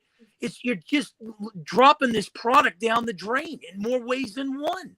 But it's like Ralph said, you're making $1 billion, so they're not feeling any effects to it. I mean, what's your comment on FTR? And again, I think, AEW, say what you want to about losing money, but they're still putting on a great product. It's a great product on Wednesday night. Well, yeah, it is. I just got done watching it, Peter. I like AEW way better. I went to one of their first shows here in Pittsburgh. I enjoyed myself. And I was telling Mark on our show earlier, I don't go to another Monday Night Raw or SmackDown because the last time I went there, I spent a ton of money, and guess what? The show stunk. So I just don't go to any WWE events anymore. And I'll go to an AEW event because what I like about AEW, it's about wrestling. It's not about talking. I mean, there are people that do talk there, but if you notice, they go into wrestling right away as soon as the show starts. They go into wrestling. But WWE will start their shows off with talking, and then it takes 20 minutes before you get a match going. Then you get another match going, and you got two other things going on. So, we're talking. I like AEW because they do a lot of wrestling and a lot less talking. Yeah, and then that's what the WCW's downfall was, along with the Madman Mark Mancini, Ralph Williams, the bodyguard of the Berg. It's the That's right. I should call myself that. Even though I'm in a wheelchair, I still should call myself that. I'm your host, Peter Blake, giving you something to think about. The other story that came out from Wrestling Observer newsletter of Dave Metzler says on the Saturday or Sunday night's main event podcast that Bray Wyatt was making $4 million, gentlemen, with WWE, has not signed. The company he was looking to sign with is AEW, but it looks like they're not really going to budge at this point. So that's the reason why Bray Wyatt isn't signed. Eventually, do you think he goes back to WWE if he's making that much money, or does he take less to go to somewhere else like an AEW, or even as crazy as it sounds, an Impact? Go, Mark. Well, he's driving a hard bargain. He's not going to settle. I don't blame him. I like the Bray Wyatt character. I know they tried to kill it and have the Funhouse and all that, and they were going to create the thing with Paul Heyman as the Walrus and stuff, but they killed Bray Wyatt's character. Right. When they had the Undertaker and Kane, and they should have created something where Bray Wyatt took that faction and ran with it like the Shield and Nexus did, and they just killed it, and that was the thing. But I love Bray Wyatt's whole entourage. And listen, he doesn't really care. He was out there doing movies and stuff in Hollywood, so who knows where he's going to get. He's going to drive a hard bargain. I think the WWE is going to have to give him what he wants, or one of these federations are going to have to give him what he wants, or he's going to pull a CM Punk here. Well, Mark, my question is, even if he does come back, can you rebuild his character? Can he get over with the destruction of his character with basically putting over Roman Reigns over him? If you're trying to make the next monster or the next unstoppable force, how do you work that with? Well, then you got to bring the truck drivers back, bring Eric Rowan and Braun Strowman back. You got to do something, create it with Rhea Ripley or something. Get a faction going with that. Hell, go against Edge and that other guy that looks like he's in One Flew Over the Cuckoo's Nest. Damian Priest standing by his side, man. Do something with that. All right, Ralph, what do you say here? Bray Wyatt back in WWE. Can he last there? Can they get him over, or does eventually he take less and head over to AEW? You know what? Sometimes, Peter, less is more. You could take less, go in AEW, and you could go around all the independents. You could work for Impact. Tony Khan doesn't limit you from working. Yeah. If you want to work, I would take a lower contract. I would go out and make something of myself, win all these championship belts, and then hold WWE against the wind and say, hey, look, okay, I got all these championships now. You didn't bother to book me into doing this. I'm doing it here. That's what I would do if I'm Bray Wyatt. That's what I would do. But you know what, though? If he wants to go back to WWE, I hope they do a better job, like Mark said, of putting him into something else or into a faction again or whatever. Do what he knows best. Do what worked for them. But, they didn't do it that way, Peter, and that's why we're in a situation. He's in the situation he's in. All right, now RKO the other night was saluted 20 years. Can you believe it's been 20 years? We are getting here. Yes, we are. Favorite Randy Orton story, Mark? 20 years time there. I mean, I think my favorite is when he pulled that RK on Stephanie McMahon. Man, that had to be the best. Yeah, that was my favorite of Randy Orton. Yeah, well, that was a great storyline, and of course, it led up to the McMahon family and with Triple H taking on at the time. It wasn't Evolution; it was. I know. Goodness, I can't think. It was Ted DiBiase's son. It was Cody Rhodes. Yeah. Was it Fortune? That wasn't Fortune. It was. It was called Revolution. Revolution. Something like that. Yeah. Like that. But favorite Randy Orton story. The one I liked was when he used to attack all the legends. Excuse me. He went after Ric Flair. And he went after all the legends, and he just RKO'd every one of them. He used to call himself the Legend Killer. I mean, that's when I enjoyed him like that, when he was like that. I like him now with Riddle. I think he's doing a good job there. They had to do something with him too, because he was getting he's 45 years old or in his 40s, you know, and they got to do something with him. He's a 15-time world champion. They can't just let him hang. So I mean, like I said, they're doing the right job putting him in there with Riddle. And Riddle, he had nowhere to go either. He was a lost soul swimming in a fishbowl. So it's good to see Riddle doing something. And it's great that he has Orton as a mentor. And Orton said Riddle and he and Riddle are best of friends, and he never had a better friend. That's what Orton says. And I think it goes back to the Evolution storyline for me when he wins that world title, and I believe he beats at the time Chris Benoit. He's the youngest heavyweight champion, and then he's on Batista's back. Batista puts him down, and then they go on and beat him up, and that's when Evolution kind of breaks up. And I remember also his matches with Mick Foley. He was a legend killer. He's coming out and RKOing everywhere. You're exactly right, though. The RK Bro. I think how would you do that? How would you set that up here, Mark? How would you break it up? Would it be Randy turning on Matt, or would it be Matt turning on Randy? Because I feel like we've seen Randy turn on people. Wouldn't it be interesting to put the young man over on RKO with him turning on Randy?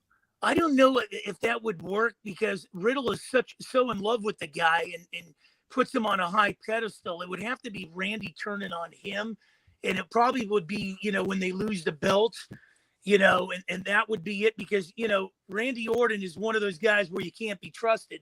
He's got that marquee, that perception factor going for him. But I will tell you who's going heel here soon, and I'm going to call my shot on it. The Street Profits are definitely going heel here soon.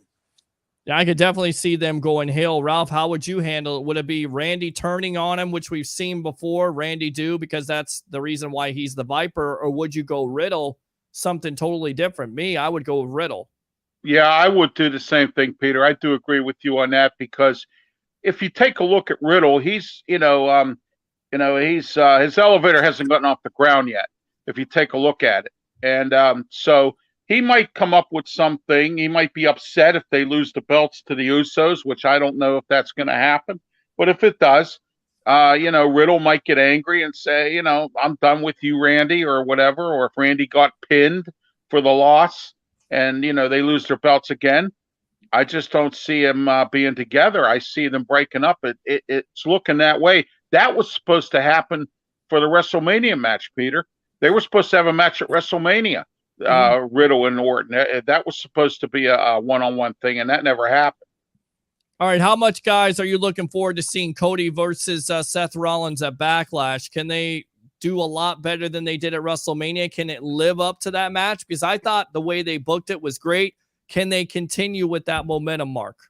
Well, I think they can, but then what happens with Rollins after this?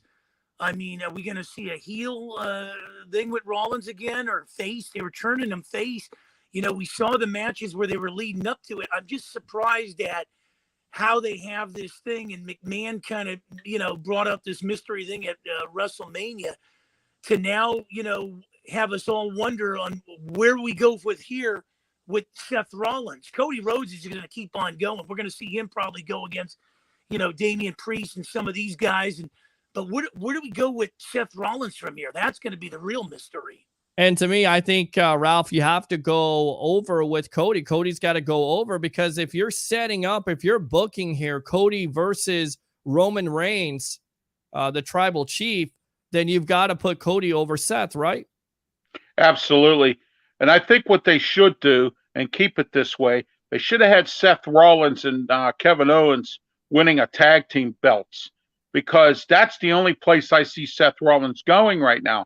Because if it's going to be Cody against Roman Reigns, and it's going to be, because Cody wouldn't be here with the WWE if it wasn't. But now it's going to start getting crowded, because we're hearing stories now that they're going to have Drew McIntyre come back into the fold against Roman Reigns. What are you going to see, a triple threat match or something? I mean, so we'll see what the WWE puts together. But I think that Cody Rhodes wouldn't be here if Vince McMahon didn't say, hey, you have a chance. I'll put you in, book you in the championship matches. Because Cody even said it himself. He had to go away for 6 years. He had to find himself. He went in the Independents. He was in ROH. I had the privilege of meeting him. I used to be a security guard at a venue here where ROH was, and I had the privilege of meeting him.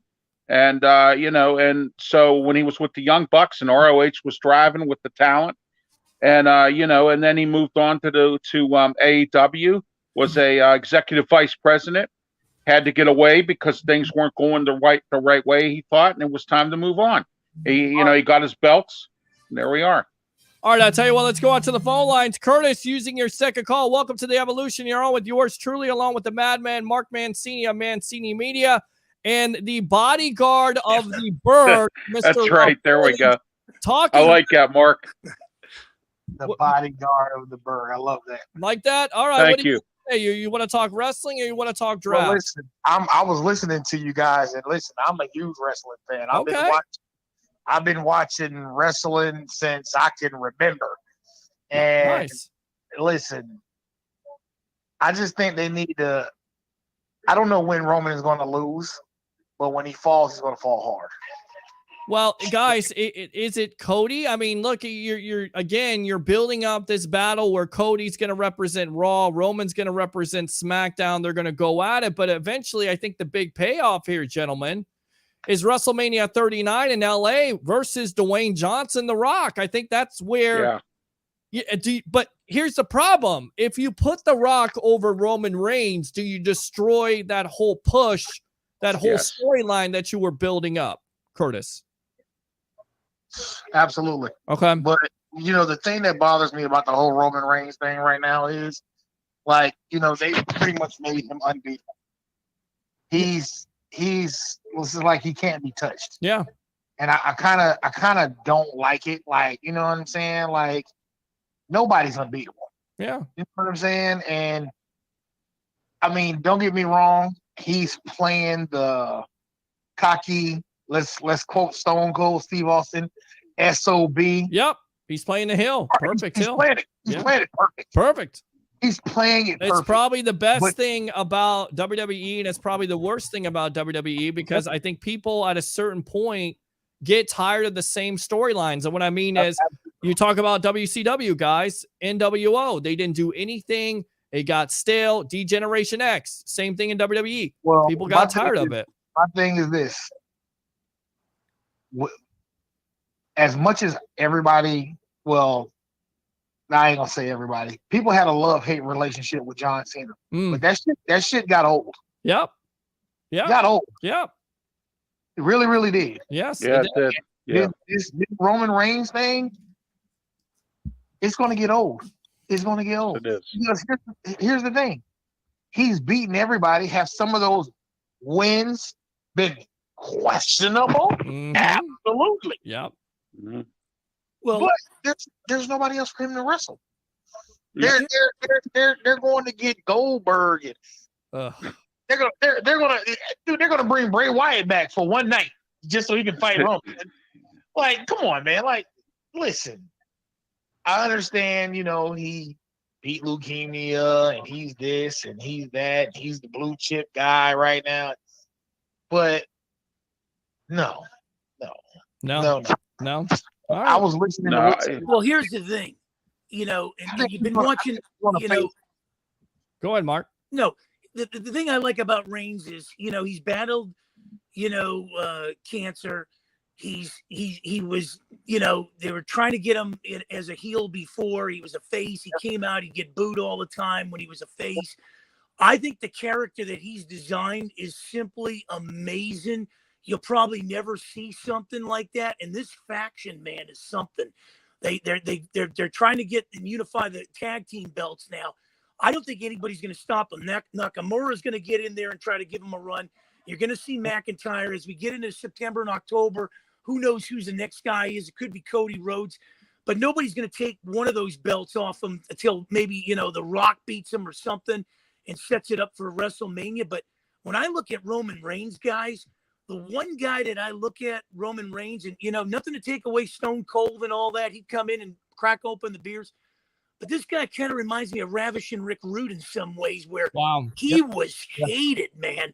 Rick Rude would come in there and get on those ropes and tell all the men to move around. And so the ladies can take a look. And that's the same kind of thing when I look at Reigns. And I don't know how you guys all feel about that, but I think this train's going on for a while.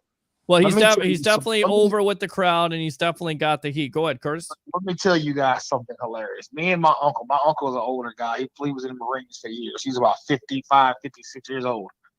When he comes over and we hang out, our favorite thing to do is to go on YouTube and watch old wrestling promos. Mm-hmm. That's our favorite thing to do. And I seen one the other day. It was Ravishing Rick Rude and Roddy Piper going back and forth. Oh my God. Let me tell you something. Yeah, Curtis, I watched those videos as well, those older videos, NWO. I used to like the NWO. And I watch all that stuff from WCW, the days when they were competing with the WWE. I enjoy those. I enjoy Stone Cold Steve Austin as well. I was on the floor in tears. Yes. Man, like it is possibly some of the fun. I tell you another person. Yeah. Go watch anything, any promos from the Macho Man. Oh my. Oh yeah. Yeah. Guys, he is clearly on coke. I mean, he is clearly on something at that point. It's unbelievable. Peter, he told Hogan, he was like, you come out with your hot dogging and your grandstanding. He said, you come out prima donna with your hot dogging and your grandstanding. Man, I was on the floor in tears. I mean, I could not tell. Yep. I'll throw you another one we lost, and he was a great one. I really enjoyed him. Throw the towel out to the thing, Mr. Perfect. Oh yeah. Yep. Oh yeah. Oh my God. It's just perfect. He did everything perfect. Bowling, everything he did, Yeah, and it's too bad his son. It's too bad his son didn't make it right. No. I mean, they didn't know what to do with him. I mean, first they made the mistake of making him Curtis Axel. I get it. They were trying to do, take it from his grandfather, and they just should have said Kurt Hennig at the time. And then they ruined the Nexus. That was the group that he was in, and just never knew what to do with them. And that's typical. That's the reason why a lot of people turn off WWE right now, because of the storytelling and the building up characters. Here's the thing. Raw, it's gotten to the point where if I miss Raw, I don't even care anymore. Right. Right. It's gotten that bad. SmackDown is watchable. But absolutely, Curtis. SmackDown is it because it's on Fox, and Fox is not going to put up with a crappy product. USA will, but Fox is not going to put up with a crappy product, Curtis. That's why SmackDown's so good right now. They're on Fox. And the other guy that I miss, man, his promos, Eddie Guerrero, man. That guy. Yes. Oh yeah. Oh my God, man.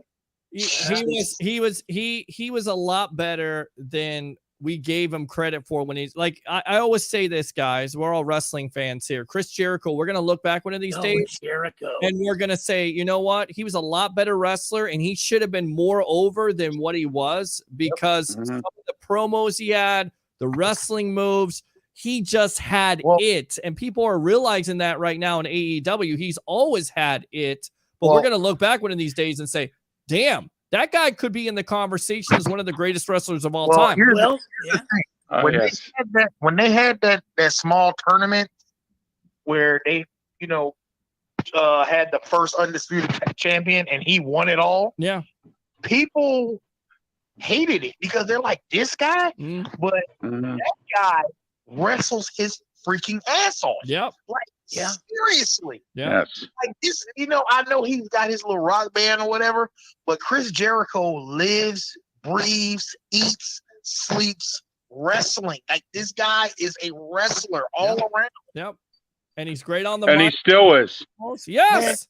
He still is. And he's looking better than ever, because when he was in AEW, when he first got in there, he had this pot belly. And he looked out of shape. And he said when he wrestled all those matches that MJF wanted him to wrestle, he had to go out and get in shape, because he said, I wore myself out so bad I couldn't wrestle for a month or more. So he decided to go out and get into cardio and lose all kinds of weight and whatnot. You know what? I'd like to throw this out to you guys, Peter. Who would be your top 5 guys that know how to handle the mic real well? Well, number one's got to be The Rock. Definitely. Right. The Rock is number one. Seth Rollins. Seth is- Rollins is good with the mic.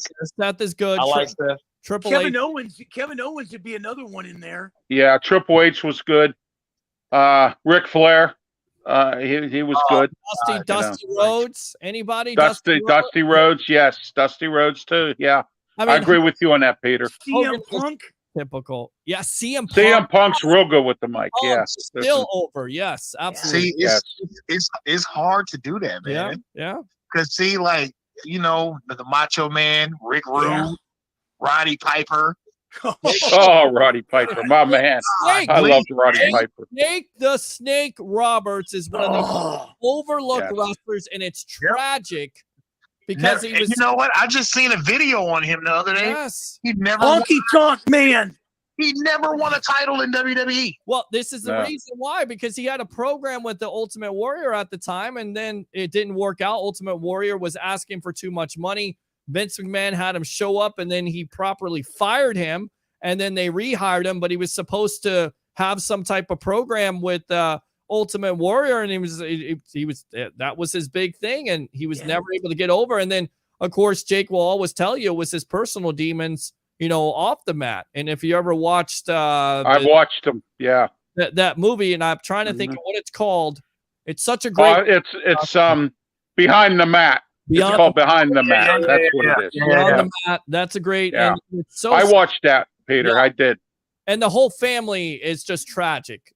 Jake, and because the father grew up, but it's really tragic story or whatever else, and he was abused, and it's a shame because you'll look back at him and you say, man, that guy's character was over, and he had something that was different about him. And even I watched a documentary where, he had the snake, but he thought at the time, because he was supposed to compete with Hogan, he went out there and was a bodybuilder, was trying to be like Hogan, and they said, look, we don't want you to be Hogan, we want you to be Jake the Snake. And I guess he didn't get over then either. So, but they were trying to get him over. They were trying to have him with other wrestlers, namely Ultimate Warrior, and it didn't work out because the Ultimate Warrior walked out. So Jake basically got screwed in the end. It's a shame. It really is. Well, not only that, when you look at the managers, these guys that are commentators today, they can't compete with Jesse the Body Ventura, Bobby the Brain. Oh, no way. JBL. JBL was a good player. See, every time I think about JBL, I don't think about the rich JBL. I think about APA JBL. APA, yeah, exactly. Exactly. I like him better there than as JBL. To me, he was just a bully at that point, but I get it at the time. They needed a heel, and he stepped up for him. So he did. I was never a JBL fan, but you go back to the old style managers, Bobby the Brain Heenan, got a chance to meet him. Right. Dealing with cancer. Captain Lou Albano. Freddie Blassie, the Grand Wizard. I could name you a bunch of them. Yeah. Slick was another one. Slick Rick or something, or the one with the guy that was like a pimp. He had a hat on, Slick Rick or whatever he was called. The guy that was kind of in the shadows, the wrestler that was kind of in the shadows, and I really liked him, man. It was the Honky Tonk Man. Yes. Well, the Honky Tonk Man wasn't he the brother? Jimmy Hart. Jimmy Hart was his manager. Well, yeah, but he was the brother of Jerry the King Lawler. Yeah. Yeah. Yes, he is. Were they brothers, I believe? Yes. I think yes, they are. My favorite group used to be Doink and Dink, okay? Yeah, Dink Doink the Clown. Oh, that was funny. The way he wore that flower and the water would come out and stick you right in the head. Oh, my gosh. One of the greatest matches I've ever watched. Doink and Dink versus the Bushwhackers. Oh, my God. Oh, yeah. Yeah. Hey, how about this team for the Survivor Series? It was Roddy Piper, Superfly Jimmy Snuka, and the Bushwhackers. I remember that. Wow. Oh, that was the funniest team in the world. And I'll tell you what. Bad News Brown walking out on his team. He came out. He was he walked out. I'll tell you that right was now, funny. Roddy Piper was one of the greatest heels of all time. And I tell you right now, he is an integral part of the rock and roll wrestling thing that happened, that explosion. Because look, at WWE doesn't go with Cyndi Lauper and MTV. Nobody cares. Right. Nobody cares. Nobody knows they're there. That's exactly right, Peter. Nobody knows they're there.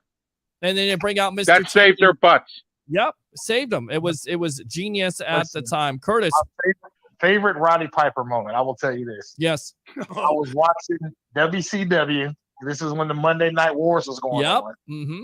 Hogan was in the ring doing his Hollywood Hogan thing. Yep.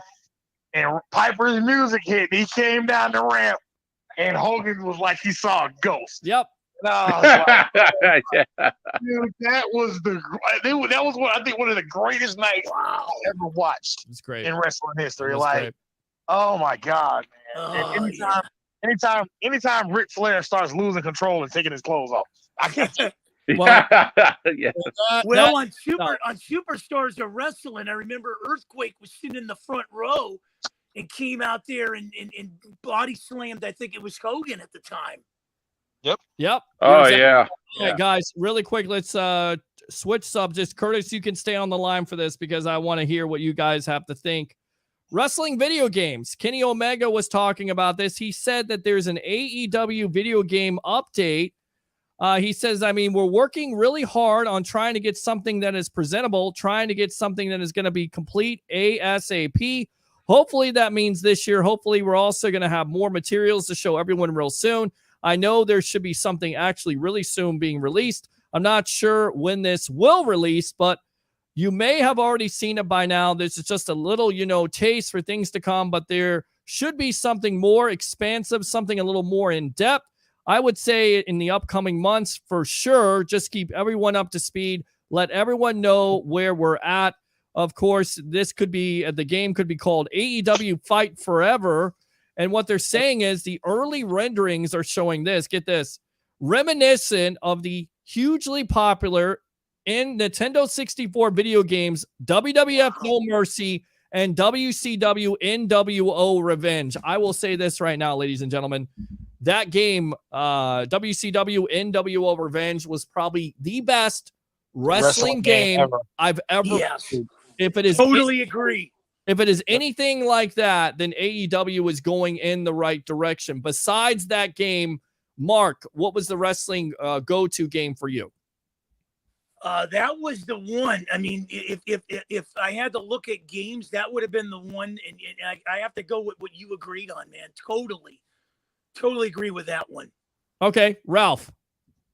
I never played any of those games, but I would agree with Mark and yourself. That would be the one I would play. Yeah, definitely. And I got to tell you, SmackDown Shut Your Mouth, I think 2002. Oh, my God. Oh, I remember that one, too. Those were good. Those were good games that had storylines. That was the one. Yes. That was the one with The Rock. The other one was Here Comes the Pain with Brock Lesnar. That's the one. Yeah, Here comes the pain. Yes, that one.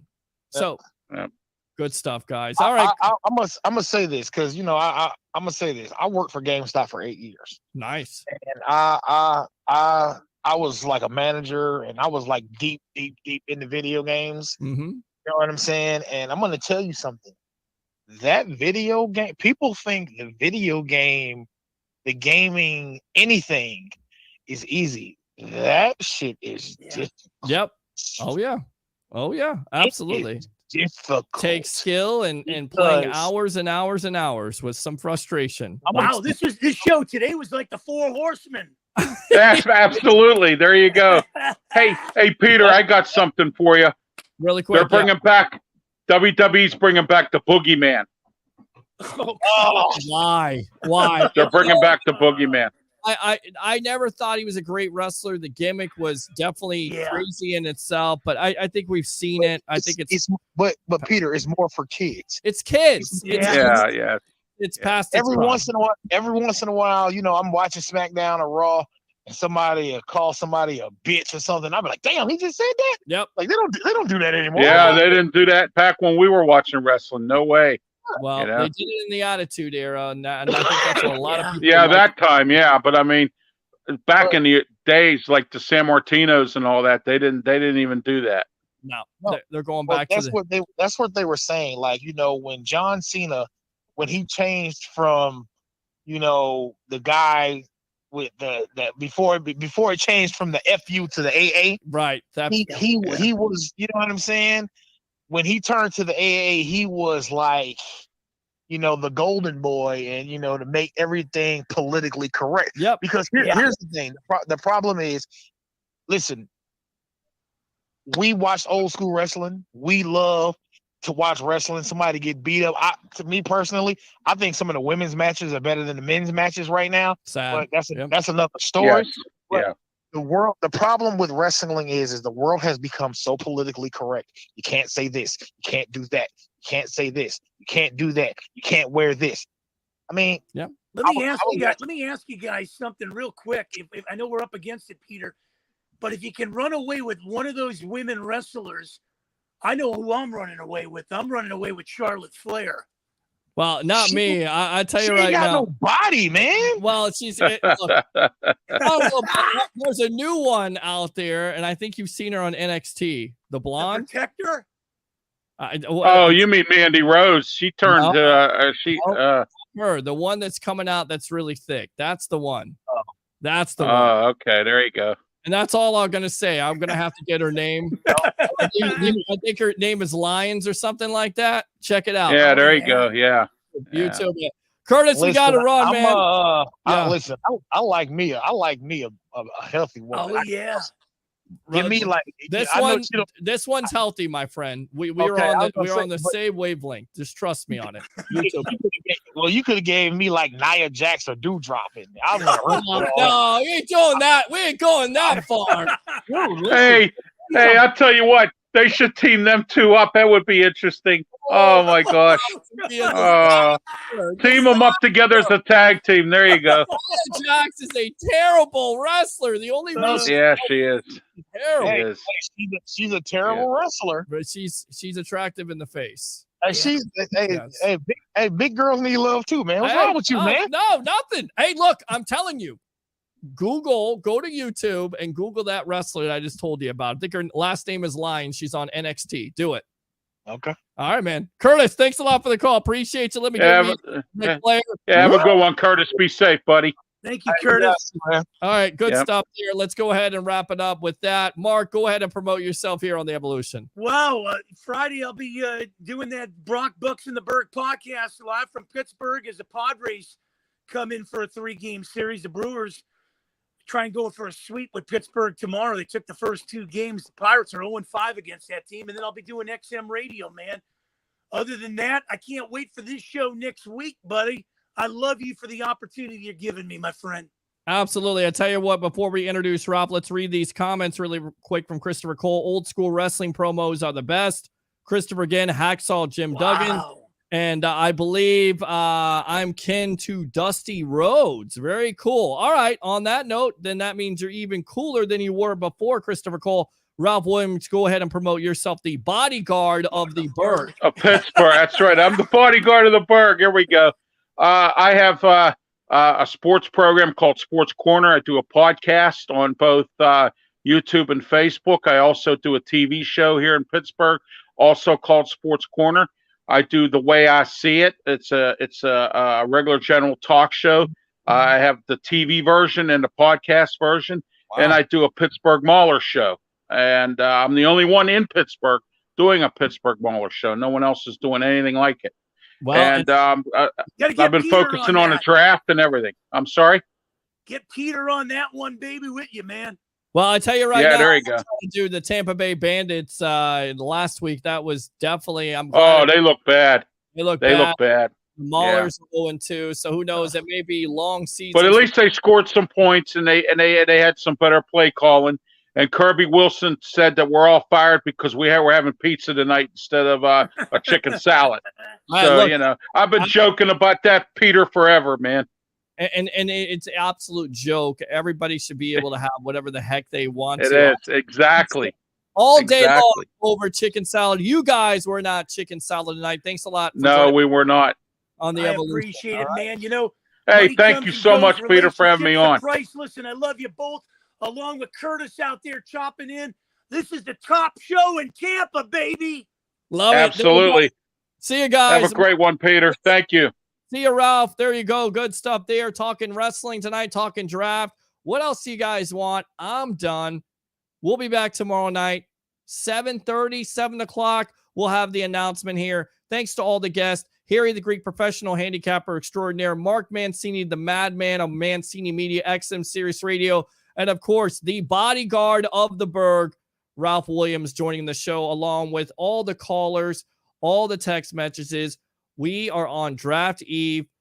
One more night, and we got the NFL draft. It's draft time. 3 things. Bring your passion. Bring your excitement. Just don't bring any nonsense. I'm your host, Peter Blake. Have a great night.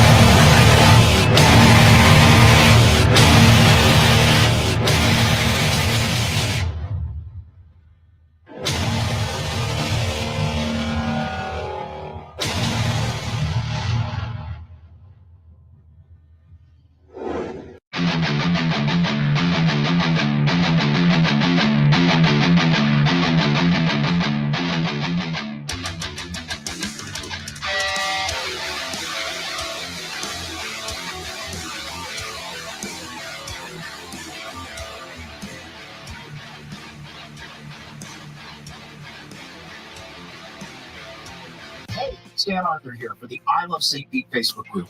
If you're a business owner looking to connect with tens of thousands of potential new local customers, you owe it to yourself to get enrolled in our Key Tag Rewards program. Since 2019, we've signed up more than 200 local merchants. Sponsor opportunities are available too, such as our group banner ad and even your own custom key tags. Just go to stpetekeytag.com, get enrolled, and get ready to get busy. St.